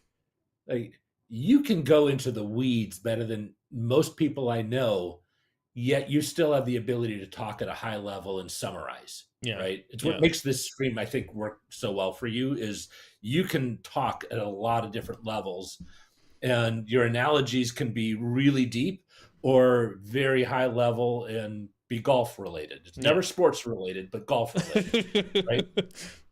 But the reality is it's really hard to walk into a company that you don't know and then match all of that. What are some things that you do? Yeah. I mean, I definitely recon, right? I try to understand. And I think for me, I've learned that where people come from oftentimes shapes who they are, what their belief system is, and kind of like what their mentality is, right? And so part of the research that I do before I go in and meet with anybody is I'll look at their LinkedIn and I'm looking to see where they worked, right? And so like if I go see a if I'm going to go talk to a director of threat detection, right? So I mean that's the potential for a very technical position, sure, but I want to look at their history and see where they come from. Did they spend the previous 10 years as a managing director for TrustWave? Right? Not that there's anything wrong with being a managing director for TrustWave, or, did they go spend time being a manager for Deloitte or PwC? Was their only real tactical level job something like 10 or 15 years ago as a security analyst at, a mid-cap type of company? And so there's some of that intel gathering that's done that says like, okay, this person was an analyst and then spent some time as a consultant, and now they're the director of threat detections. Are they technical? Potentially, but they're also probably a certain level of polished, or a certain level of thought process, or a certain level of, meticulousness that, I think helps me to shape at least a general direction. And what I think has helped me greatly, and one of the things that I think is a really hard skill to teach folks whenever I do coaching sessions or mentorship sessions or talk to folks, is that ability to be dynamic in a conversation. We talk a little bit today about matching energy from an introvert or an extrovert perspective. Being an active listener, you hit the nail on the head, right? Where you talk about asking a question and listening, which you're doing a fantastic job of now. I'm surprised you can keep your mouth shut this long. I'm on my best behavior. On your best behavior, right? Having that active listening so that you can match the energy just in case you get it wrong, just in case you need to pivot, whatever the case is in the meeting, I think is a skill that's super hard to teach. Like, I think that's really hard to teach professionals on how to not just prepare for the room, but read the room and then match the energy of the room that you're in. Yeah, read the room. Yeah. Read the room. I think there's a lot of stuff that can be found on LinkedIn, a lot of stuff that could be found on the company website. Those would be a couple of things I'd add. Yeah. And in sales, a lot of times we'll, start with one level of individual, maybe in, an analyst level or a manager level, and then move up the chain oftentimes. If in an ideal world, you meet right with the CXO to understand all of that, and then you can, start mapping things out. But each of those has different requirements, not just from an attire perspective. I would say in security in general, the attire is less important. It's way more important the content of what you say, but attire does still matter. Yeah, I would only say that, like, I think attire has changed with remote work, right? Yeah. I think that there's I'm wearing a polo today. We had a board meeting today. Like, I didn't have to wear a polo. Matt wore a t-shirt for the board meeting. It was a t-shirt with query on it, right? But he wore a t-shirt for the board meeting. I chose to wear a polo. I think that becomes kind of like, you understand that there's certain leniency, like you don't show up in a, tank top with your belly sticking out, type of thing. Maybe you do, but I don't. But I think I've learned. You've learned on that one, yeah. Yeah. I think attire is an interesting one in today's kind of like remote area. Going into the office, I would say if you're in an office environment, your attire is the most important thing, I would argue. For first impressions, for sure. Well, so I could argue that one, right? And I'll use Mondelez as an example, where I went to after Abbott, right? Mm-hmm. At Abbott, Northern Chicago, 135-year-old company. They had a belief, this is obviously pre-COVID. I don't know if it's still the belief now, but they'd had a belief that if you weren't physically in presence at the office in Lake County in Northern Chicago, you were irrelevant to the executive leadership of the company. Right or wrong, that was definitely the wholehearted cultural belief at that company. And again, you already heard me tell stories about dress code coming from the likes of folks like Bobby, right? When I went to Mondelez, definitely a much more global company, right? The CEO was Italian, the CIO was Italian, I can't remember if he's Italian or Spanish, one or the other. I don't really remember, right? But it was definitely a much more relaxed type of attire environment. I made a choice. And Jack said something where, his culture at the music company really kind of like encouraged him to dress down versus a three-piece suit. But I think Jack and I may share some of the belief in this, right? I very much maintained a very high standard of my dress attire going into the office at Mondelez. I did that consciously to stand out. I wanted to stand out and make an impression. Now, did I wear a three-piece suit? No, but I'd wear, an unbuttoned, or an untied, button-up shirt with cufflinks and a sports coat. Mm-hmm. Right? Maybe I'd do a pair of like designer jeans or something like that so that it looked, respectable. But I dressed in a way that got attention, that was just snazzy enough to get attention without being a three-piece suit. Right. And so and that had, from my days at Mondelez, that had an amazing effect. Like I was very, very well respected and recognized. Yes, because of my expertise, but this gets back to the question you'd asked before about how do I defeat some of that perception, because I don't have a college degree, I only have a high school degree and things like that. I wanted to be recognized for my professionalism as well as my expertise. That way it took away from the image of some of the things that I was deficient in. Yeah, and I would say, like, as soon as you opened your mouth and gave an opinion, no one gave a rip about college degree. Absolutely. At all. Absolutely. Right. But my initial question was more around all right, you've overcome that perception problem. Yeah. And now as a CISO, you still have that problem, because no matter where anyone is, they're always going to be in a room at a time where they are not the smartest person in the room, not the most well-versed in the subject or whatever. They're going to be a little bit out of their comfort zone.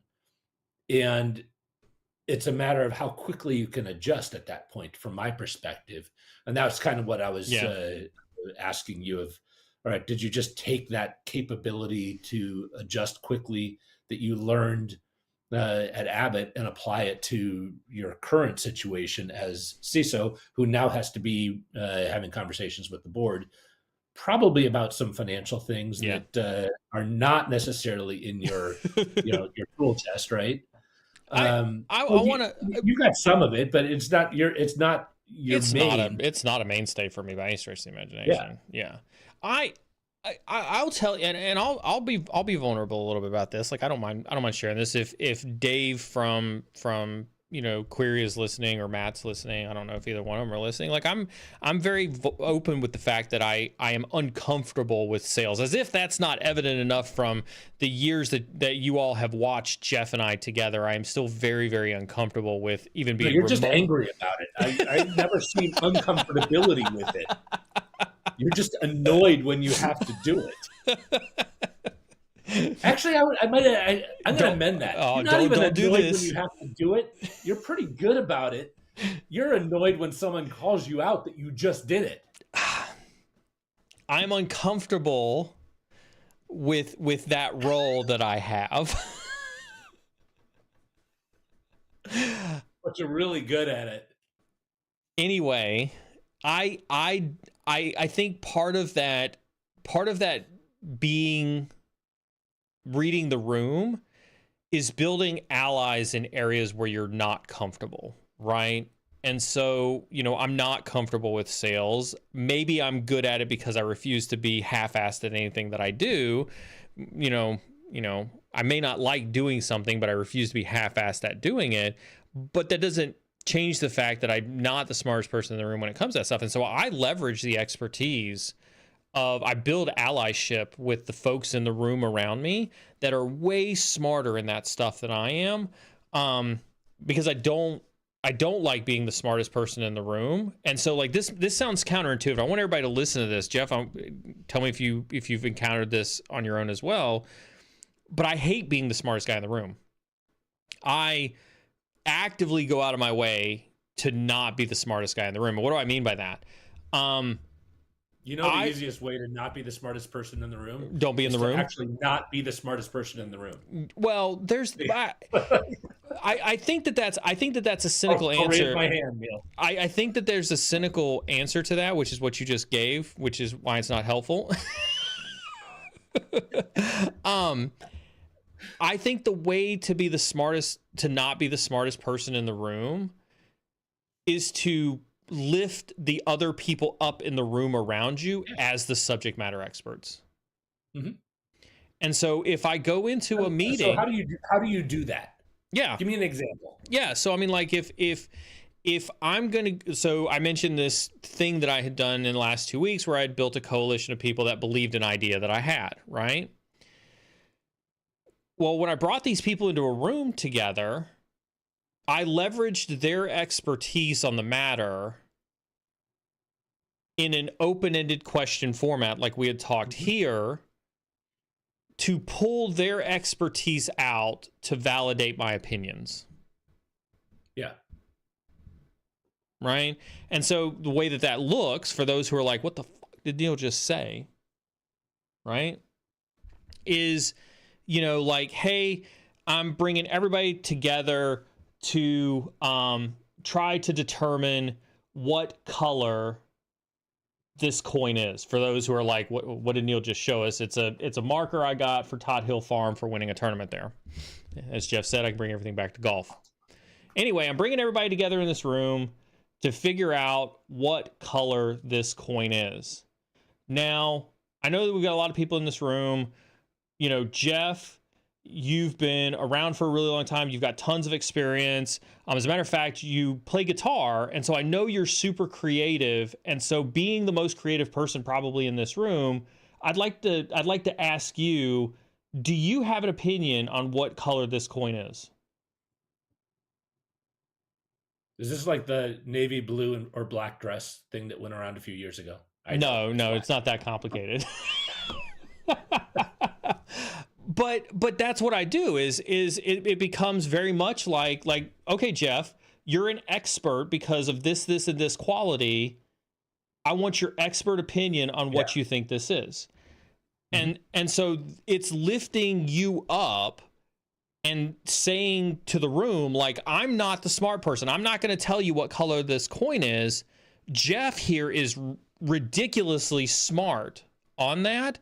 Let's get Jeff's opinion on what color it is. Yeah, and I think even just saying, hey, can you share kind of a summary of what we were talking about? We communicated the other day about this. I've got some thoughts, but can you share with the group what your takeaways were? Yeah, just giving them the floor. Yeah, is a huge way of doing that as well. Yeah, very much. And by the way, it gives you a chance to then read the room. Yeah. Absolutely. Back to Jeff's point about listening. When you ask and this can't be understated. Like we've been talking kind of like nice about this entire process, but let's be a little sinister for a second, Jeff. Let's get into a little bit of the dark side, right, of this process, right? Are you talking office politics? Yeah. Because Abbott was cutthroat. You know that. You don't say. You don't say. You saw a lot of what I dealt with there. I navigated the politics. I was pretty ruthless with the politics at Abbott. I was going to say, you created some of it too. Hey, oh, sorry. Love you, man. Anybody who's watched Game of Thrones, it wasn't that bad. It wasn't that bad, but there is a line in there that says, if you don't play the Game of Thrones, you're dead. Right? And so, part of when we talk about this, when I ask Jeff, like, Jeff, what is your thought on this? Is to listen to Jeff's response and then to listen to the rest of the room that decides to speak up when Jeff says something. Yeah. Right? Because what you're looking for is are there allyships or are there, antagonists amongst the group? Who thinks that they're smarter than who? Who thinks that they're more creative? Because what did I do? I gave Jeff a compliment about his creativity. So who's going to try to one up Jeff? Mm-hmm. right? Who's going to try to undermine Jeff? Jeff says that this coin is clearly only black and white, only two colors. Who's going to be the person that, no matter how right Jeff is going to step up and say that coin is bright freaking red, right? And so part of that listening is that politics that you're trying to figure out where to go next in your strategy. I think the only person that would disagree with me that violently and say it's red would be my own child. But logic is not involved in that. There's a lot of people in corporate politics that would argue with you for the sake of doing it as well. Oh man, you talk to any marketing person about logos or anything like God. that. Yeah. Oh God. We've yet to stoop to the level where we've needed to have a marketer on stream. I don't know if that day's ever going to come. I do want to add one thing to active listening. Yeah, go for it. Active watching. All right. What are we looking for? We all do body language. And I will say there's a lot of training and whatnot that you can do, whether it's YouTube or reading books, whatever, on this. But if someone is like that, they're looking for an argument with you, right? They cross their arms, they kind of look down. And if someone is like looking up like that, they're imagining something, right? That's what happens when you are being creative. You're like, oh, yeah, okay.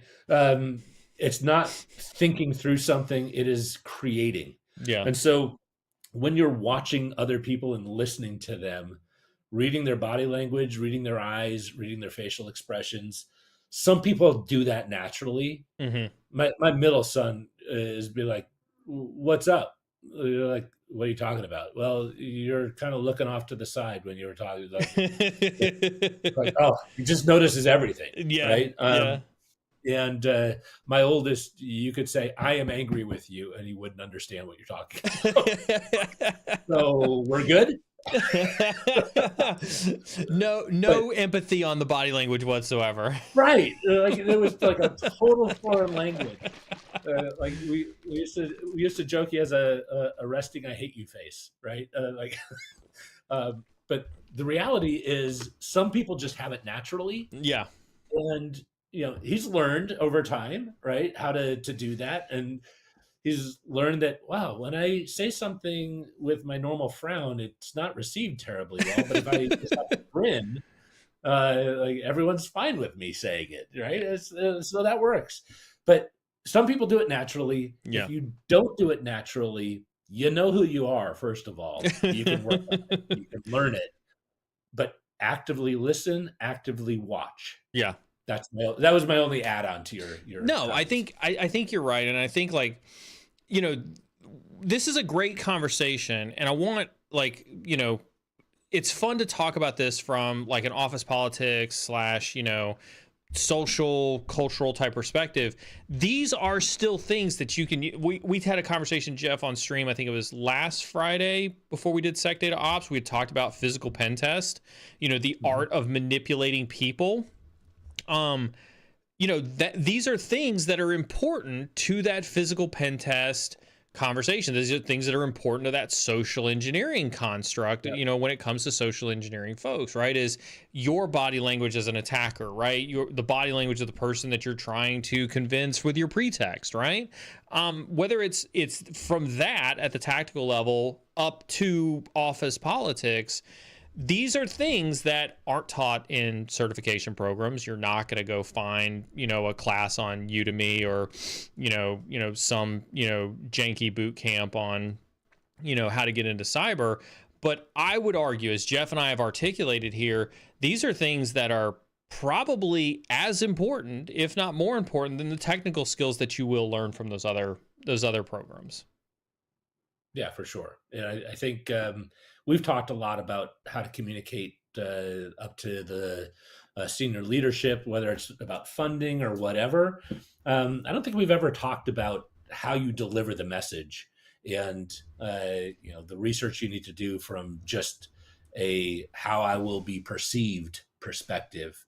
Nor have we really talked about how to read the person who you're delivering that message to. Yeah. Right. Yeah.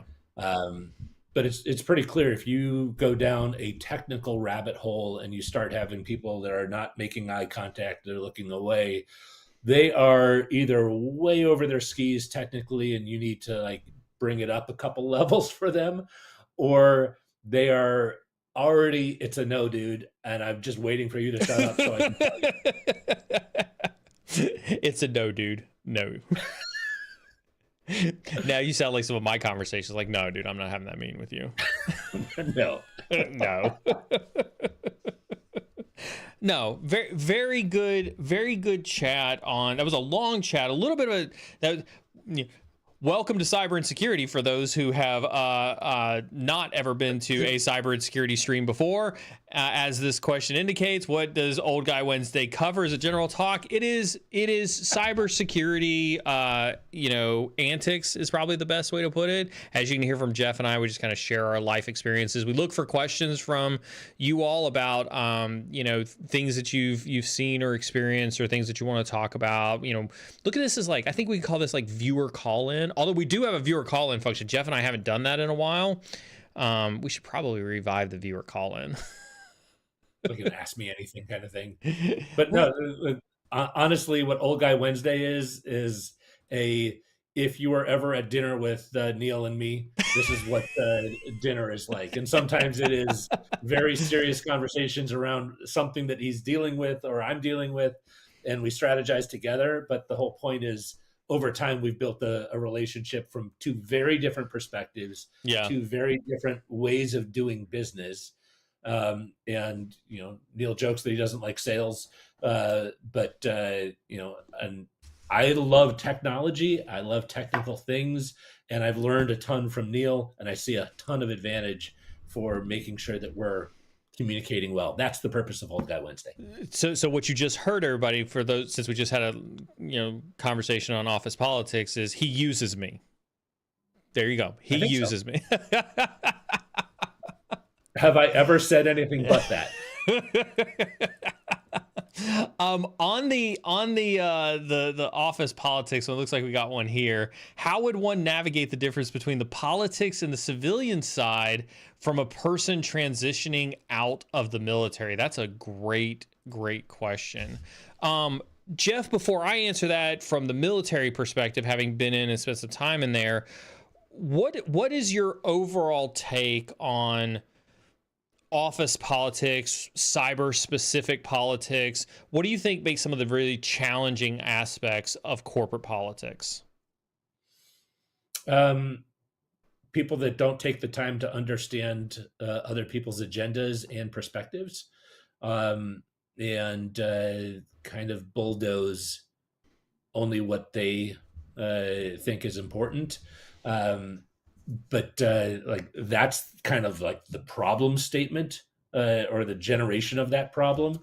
I think office politics has so many different threads you can pull on, not the least of which is you've got people who are near the end of their career, me. You've got people who are brand new to their career. You've got people who want to move up the ladder a ton and don't mind who they step on. You've got other people who want to just collaborate. So all these people have all these different perspectives and objectives. And if you don't understand that, it makes it really hard to understand if they're just being a jerk to you, or if they're just, I don't have time for you because this is my number one objective, right? Mm-hmm. So I think under the lack of understanding makes it super difficult. But I think if you do take time to get to know people and ask them questions, and ask them what drives them, I think that'll help anyone navigate office politics, whether that is in secular world or the military world, with the one exception of, it seems to me the military world has hard and fast rules and you just can't get around those. Yeah. But outside of that, it's interpersonal relationship across the board. Yeah.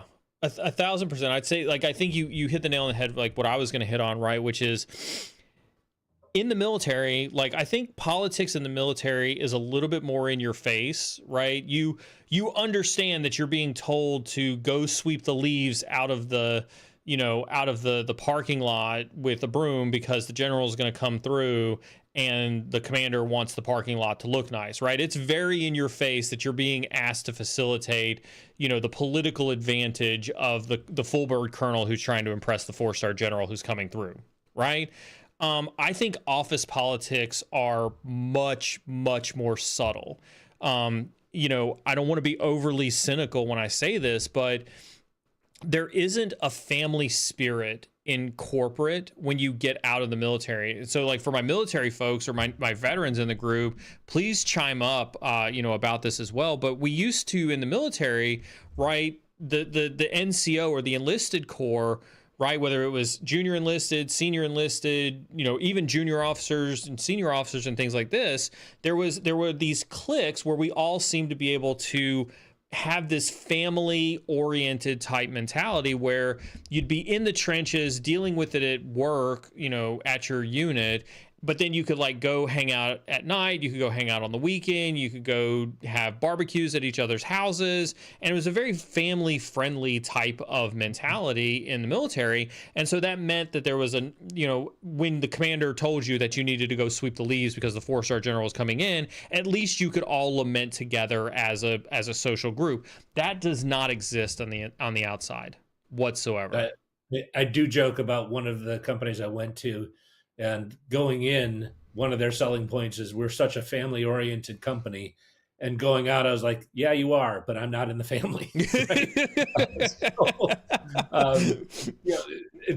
It's one of those things that I think there are a few family-oriented companies, but if you're not in that family, you certainly don't feel it. Yeah, 100%. Right. And so to Jeff's point, when you're in an organization, you almost have to flip that script and assume that everybody in there is out to get you. Like, they will slit your throat in a minute if you looked away for 30 seconds. While at the same time hoping for the best so that you don't come in with a resting I hate you face. Right, exactly. Like, And on top of that, for the person who asked this, and again, I look to my transitioning vets who have also transitioned out, the hardest part for you to get over transitioning out of the military is that nobody is obligated to follow your orders anymore. No. At all. In fact, they will actively try to undermine it if they can, if that helps them get ahead. Every step of the way, right? You can't just tell your subordinates to go do X because you will, at the end of the day, have somebody who looks at you and says, nah, you know what? Not doing it. Go pound sand. What are you going to do? Fire me? And you will realize that you can't fire them.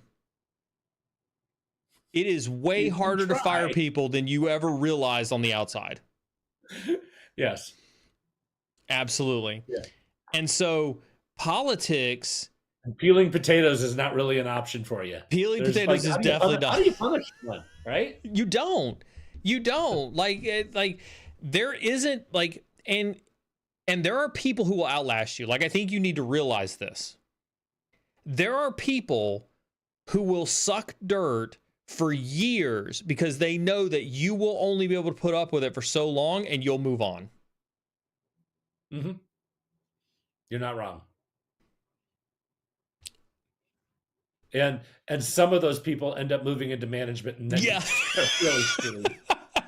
You're not wrong. You're absolutely right. Some of those people, and that's the sucky part, right? Is because in doing what it is that you're trying to do, those people will move ahead of you, and now you will report to them. You will report to them.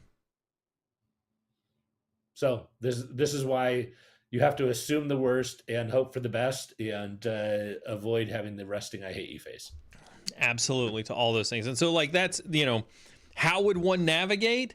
Go watch Game of Thrones and learn to be as ruthless and as cold-hearted and as political as you can get, because that is ultimately the worst case scenario, and just hope for the best. And don't read too much into things. Yeah.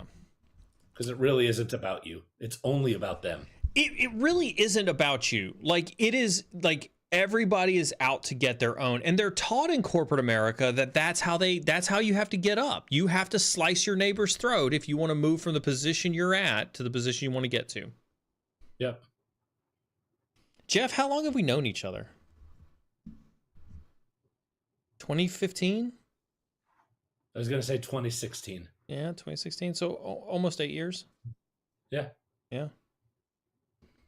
Almost 8 years. Felt like 20, hasn't it? It has felt like a minute. It has felt. In like all fairness, there was COVID in the middle of all that. So what does that have to do with anything? That's not like fair timelines here. Do we look at COVID years as like, you know, dog years? I think it is. I think it's just like, oh my gosh. We've known each other for 8 years, but when you add in COVID, it's more like 15 or 20. We act like we've known each other for 20. Oh God! Somebody asked a fishing question, but not in the way that we think about fishing questions come through, right? Do y'all enjoy initiatives? Do y'all enjoy initiatives to educate an org on fishing? Going through that at my org right now, it's been more than unfun. Jeff, do you like fishing simulations? Oh. No, I will say that they have gotten way more intricate and well done.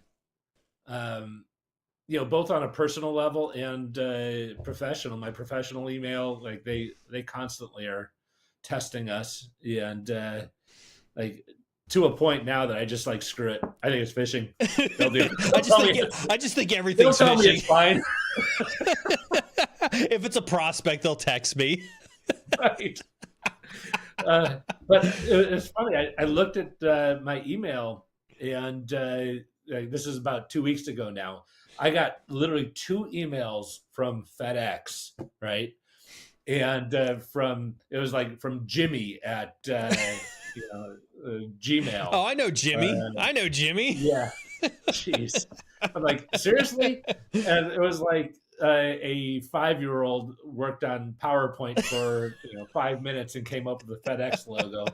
The other one was like legit, like really, really well done. And it was like orders at tracking.com or something like that, right? So it was like, oh, tracking orders. Okay, I could see it. I still didn't click on it, but like they've gotten a lot better. I hate the training. I have such a hot take on this. Well, that's because you got your butt handed to you for a fishing exercise, didn't you? Jesus Christ, the things you remember, dude. Fuck.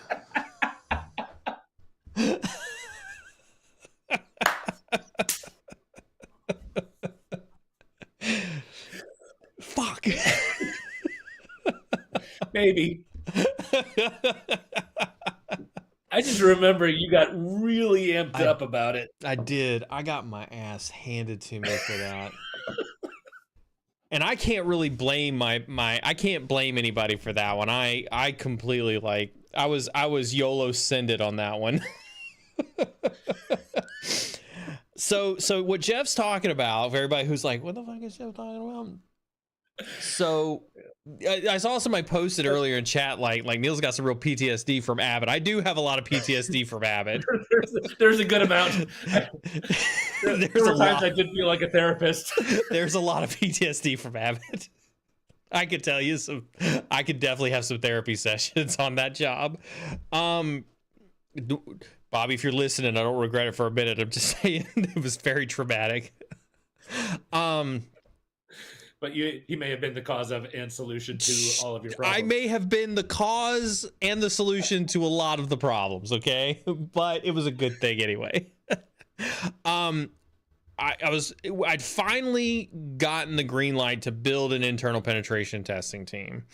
And so I'd hired a really, really good friend of mine who'd worked with me at PwC to come and help me build out a penetration testing team. I think I've talked on stream about, building out a pen testing team at Abbott. And we had done some engagements and we'd worked through some stuff. We knew that we needed to build a rapport. We needed to produce some reports. We needed to build our expertise so that people would recognize, hey, we've got this pen testing team inside of Abbott. They're going to be doing pen testing, blah, blah, blah, blah. We had gotten to a place where we were ready to conduct our first, phishing test. Now, we'd been doing phishing simulations with PhishMe for a while, and things like that. And we wanted to do a very, very targeted phishing. It was because we had just come off of an incident that had proven that there was a weakness, and so we had remediated that.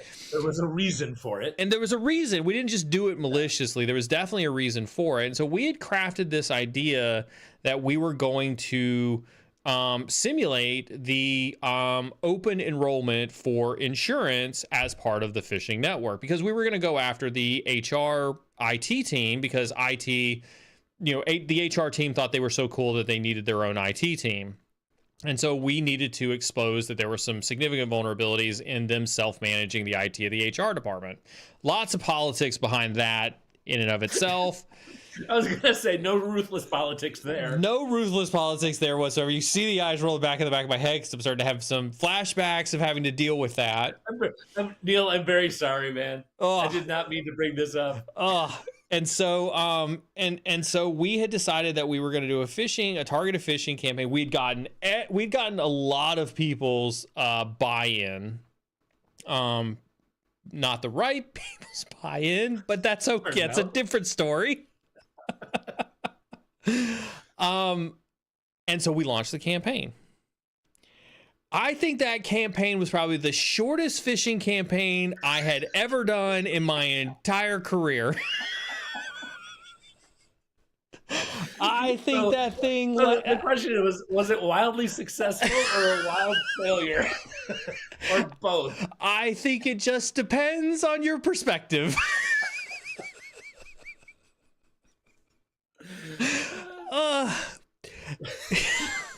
Yep. I had gotten a call. It couldn't have been 30 minutes after we had hit the send button. Ring, ring, ring. Security, this is Neal. Whatever you're doing, stop it right now. And I didn't even need to play dumb. I didn't even need to ask, what are you talking about? What are you referring to? I knew exactly what had happened. I had looked over at John and I said, is there any way you could stop the phishing, mail from going out? And he was like, sorry, dude, we already sent 2,000 messages. Nice. That, my friends, was how we ended the pen testing program at Abbott in 30 minutes. Right, that's all it took. In retrospect, to go full circle on this question, right? Because that also was unfun. That right? also was unfun. All right, so you get to go back in time and adjust 3 things. And if you need more than 3 things, then forget it. But if you could adjust 3 things to save that program and have it make sense, and everyone's happy with security, this is Neal. What are those 3 things? Oh God. Just say no. Just said, honestly, that's my knee-jerk reaction. Is when John had come to me with this proposal, I'd have been like, nope. Not touching that one with a 10-foot pole. The politics wasn't worth it. The risk wasn't worth it. And it's back around to this question, and why I have a cynical view on it is because those things don't work. They don't work because of the stigma that corporations have spent around building these phishing programs out. And I definitely, I would tell this version of Neal that, hey, and I don't know if you know this, Jeff, NIST recently, as in the last 30 days, I think, and if a mod wants to go out and find this link, you should be able to Google it and find it. I think I may have posted it somewhere. I don't remember. NIST recently changed because they came to the realization that all the effery that we had done around passwords over the last however many years, complexity this and complexity that, and 14 characters and then 14 numbers and then 14 special characters, and then you have to have a supercomputer algorithm to merge them all together, doesn't work, right? It has made our organizations less secure, and it has ruined the image of security in addition to making them less secure. NIST released this as a paper recently. You can go out and find this. And so I would go and I would tell my younger self, I would tell him that in the future, NIST has an epiphany from God to realize that some of the stupid shit that we have forced upon organizations doesn't actually make us more secure. Yeah. That's what I would tell my younger self. And you didn't even need 3. Just 1. Just 1. Because that was not worth it. Yeah. Yeah. God. So the question is was that less unfun or more unfun than what they're saying? I don't know, man. Like I think that like the reason the fact that it's unfun for you as a security practitioner, it is unfun for users. And if it is unfun for users, it does not, let me say it slower with emphasis, like I'm talking into a camera. If it's unfun for users, it does not push a worthwhile security objective. No. Period. Dot. End of discussion. And in fact, every person I know has figured out that they can play the video at 2.5 times on all their training. And so their security training is also worthless because they're actually not listening. They're making sure it cycles through. I did that once and it said, you have not spent enough time on this content. They got you, didn't they? I thought I had like a perfect workaround. Jeff got caught cheating. Oh, God. But I know I'm not alone. It's every one of people like me. It's just like, oh, come on. Yeah. Yeah. I'm not a, like, I think, like, and this is, you know, to Jeff's point, right? You know, part of the Old Guy Wednesday is listening to a multitude of experience, you know, as we sit around and drink red wine at the table at Fogo de Chao in Chicago, right? I think we are our own worst enemies. And I mean, we as in the security industry. Like, let's... You and me? Yeah, I know, right? You and me, are we talking us here or wait? Yeah, I would stab Jeff in a kidney in a heartbeat, man. You put him next to me and I'm pulling the knife out. I'm just going to stab him right in the kidney. Done. We, you know, use my failures as your example, right? Like, I YOLO'd sent some phishing message to an HRIT department, right? Because I had a beef with them having their own IT team, which was we talk about office politics, was the absolute antithesis of what I should have done from a political perspective. But as the dick move. Yeah, the Lord and Savior Joel Fulton once said, "I chose to be right, not to win," and that's what it got me. And I think that that's the mistake that we make in cybersecurity is we choose to be right more than we choose to win. Yeah. I used to joke about one of my counterparts who would just argue everything, and I just made up like a little song ditty like right fight in no. Every time, because it was just like that's all he cared about. Like, come on. Yeah. Pivoting away from that topic, our good friend Net Frazier, Chris down in Florida. Hopefully you're doing well. It's good to see you on stream. Yes, it's an Old Guy Wednesday. He's missed you, Jeff, and he wants to know, with having to get a new job, what ultimately got you the job that you got now? Because you were laid off for a while. You went through the Broadcom, kind of train wreck and disaster. You took some time. What strategy did you use? I know we talked about this a couple weeks ago, but what strategy you used to get you a new job? So, kind of an odd answer. I actually got a job really fast after I got laid off because I had a full month of knowledge that I was about to be. It was just the way Broadcom does it. And then I actually quit that job.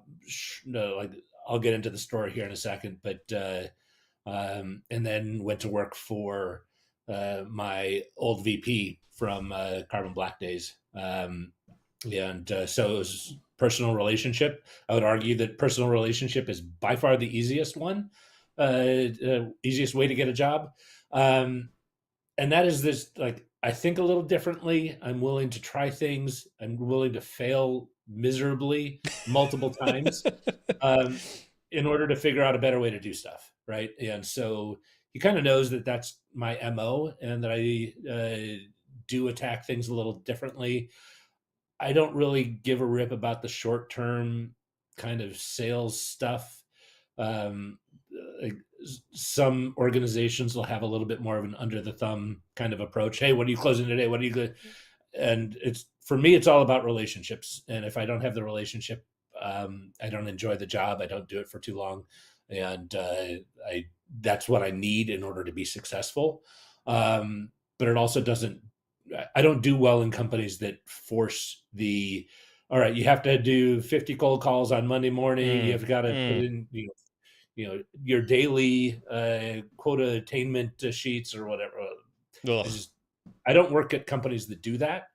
I would not be successful in any company that does that. So I'm going to answer your question now 2 different ways. One is I know exactly what I'm looking for, because I know where I'm successful and where I fail. And that I'm just old. That's where that comes from. Hence the title of the show. I know that about myself at this point, right? What got me the job that I ended up quitting after 2 months, long story short, I went there, my manager quit, and it was a bit more of a train wreck than I was ever able to see from the outside. And so I decided to follow my former manager, relationship. Yeah. Man, I think if you're looking for a job, know what situations you find yourself successful and happy, and anything that falls short of that, don't even try it. Yeah. I think knowing yourself is important. I think I think some people look at the job process as I just need a job, right? And so there's times that is the case. Well, oh God, I hate this conversation, right? No, there are times that is just the case. People's situations are different. You and your situation, I will grant you that you don't need that, but some people just need it. But I think that you can still be. Let's argue about this one for a second. Okay. Right. I know, right? Like as if there's going to be a fucking argument on that. Let me think about this for a second. Okay. Okay, let's argue. I'm not talking desperation, right? I'm not talking you're one bill away from getting kicked out on the street. Right. But what I am talking about is I do think that people view every job hunt with a level of desperation, and they put themselves into jobs that they're probably not the best fit for. And I'm not talking about stretch jobs. I'm not talking about, you want to do better than what you've currently got, and so you're willing to put yourself into an uncomfortable situation. I think people get to such a weird spot when it comes to hunting for employment that they take something and never have a moment of self-reflection that says, do I actually think I'm going to be successful in this role? I'm not going to argue with that. Because like You heard it there, folks. Boom, stream's done. We're out for the night. Jeff agreed with me. If you take away the desperate and you're looking to optimize, right? In that situation, that's how I'm going to answer this question. Okay. And that is, when I am looking for a job, I have to know, number one, the things that I love and the things I hate, the things I'm successful in and the things I am not successful in. Mm-hmm. I know that I am not good in a micromanagement environment. I know I am not good in a cutthroat, me against everyone else environment. I love collaboration. I love process improvement. Mm-hmm. I love marketing when it's collaborative and it's all about messaging truth, right? I cannot sell something I feel like I have to lie about. Yeah. Like I've told you this, like when I was at Carbon Yeah. Black and we had Carbon Black Cloud, it was not ready for Abbott yet. No. I told you that, You did right? tell me that. You were very straightforward with me on that one. Absolutely. And I cannot be successful if I'm forced to lie about that kind of thing. Yeah. Right. Yeah. If I know I'm setting up the customer for failure, you know, that's just not a situation I can be successful in.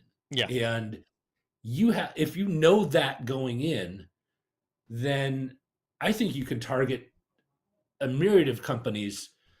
And the interview, therefore, is not about you selling yourself. It's about them selling their culture and their environment to you. Yes. And that's it seems small, but if you switch the mindset, it changes your questions. Absolutely. It changes how you are interested in that company, and it changes how they have to answer for you to get them to the next step. Yes.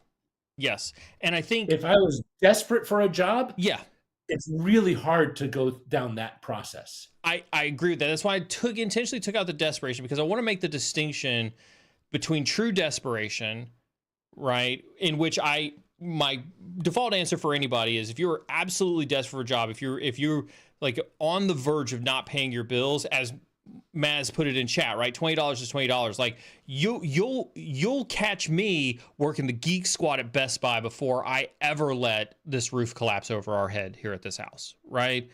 Absolutely. You would be a pretty guy. Yeah, thanks for that. But at the same time, and I want to give a huge shout out to Z Jr. This is his first time chatting. I have no idea how many streams you've been to, but I absolutely applaud the courage of first time chatters who hear something that resonates with them and choose to ask a question. Thank you so much for having the courage and asking the question in chat. As we're talking about this, like, you know what you're looking for. I think that there's you probably know what you're looking for, whether you're new in this industry or you're mature in this industry. Because if you're new in this industry, let's face it, right? You're looking for an opportunity to learn.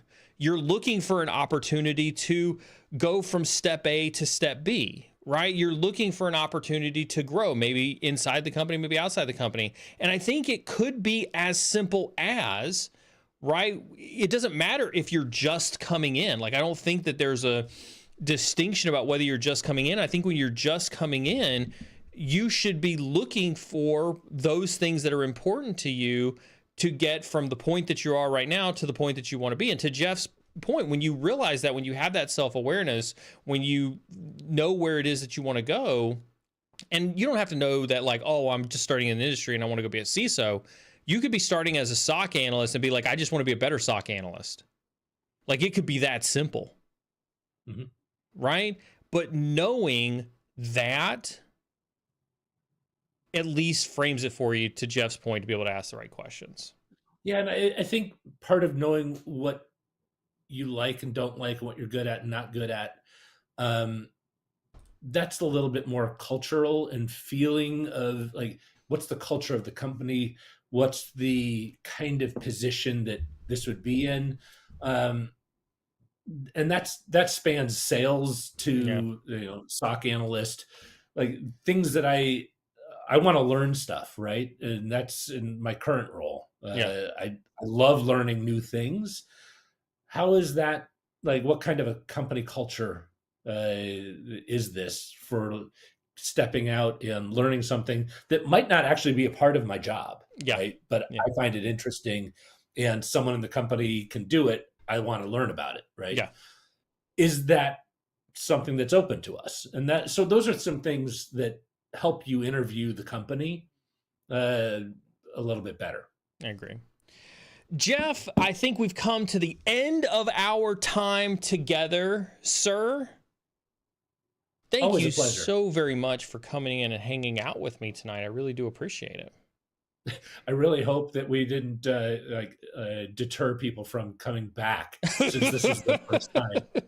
I promise I will not be back on the That's okay. one. The good thing Show up about for the next one, I swear I it'll was be going to say, better. the good thing about this channel is that I can guarantee you that the next time you tune in, Jeff won't be here. It's probably going to be Friday, which is not a slot where Jeff makes his time available to me. So see, look at there. You don't have to worry about seeing Jeff ever again. Well, maybe a little bit in the future. We'll see. You'll be fine. You'll be fine. You'll be fine. It'll be all right. I'm a bad penny. I do show up. Yeah.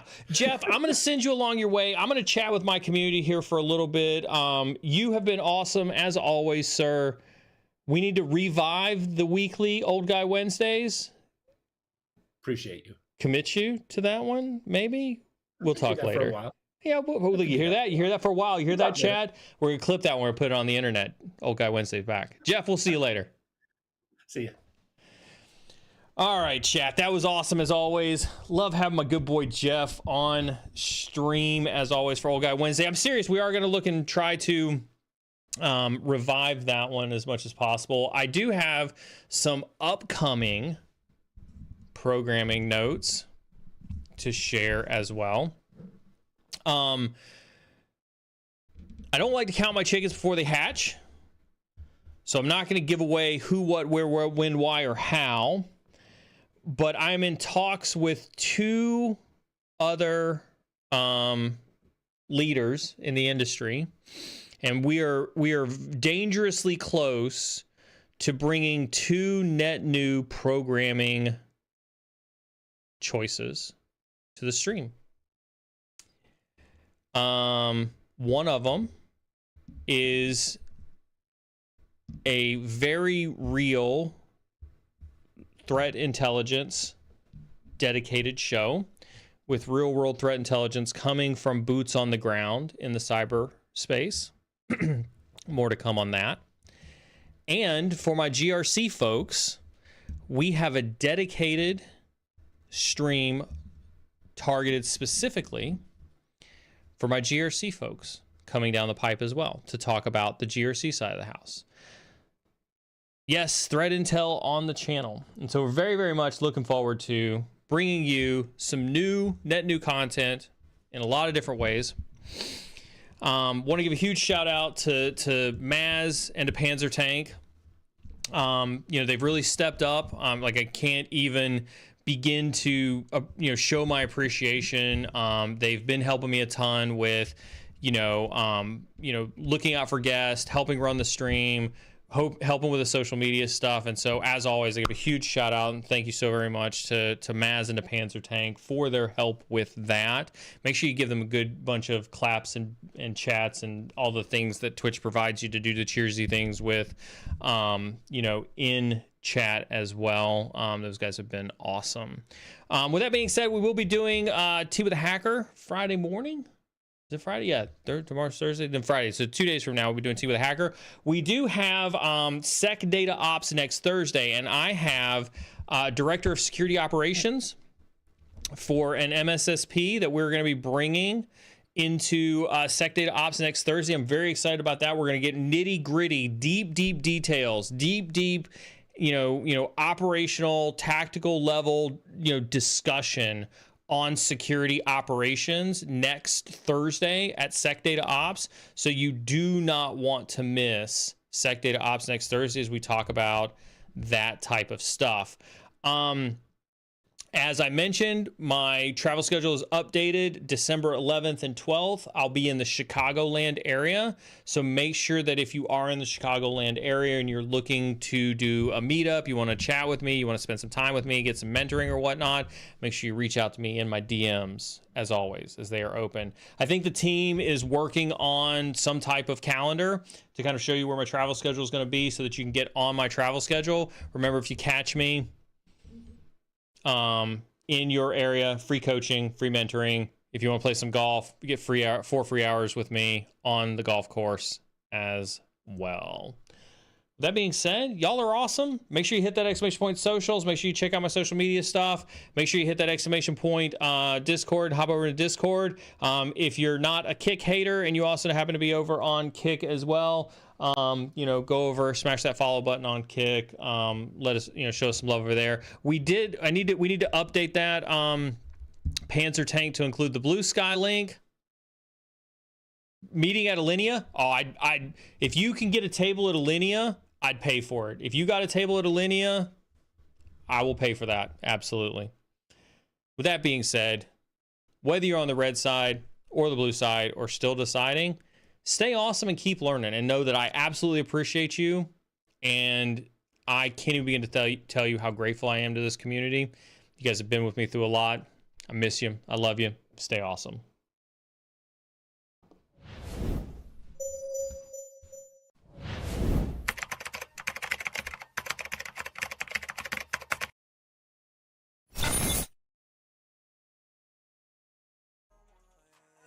For my people, I will chill the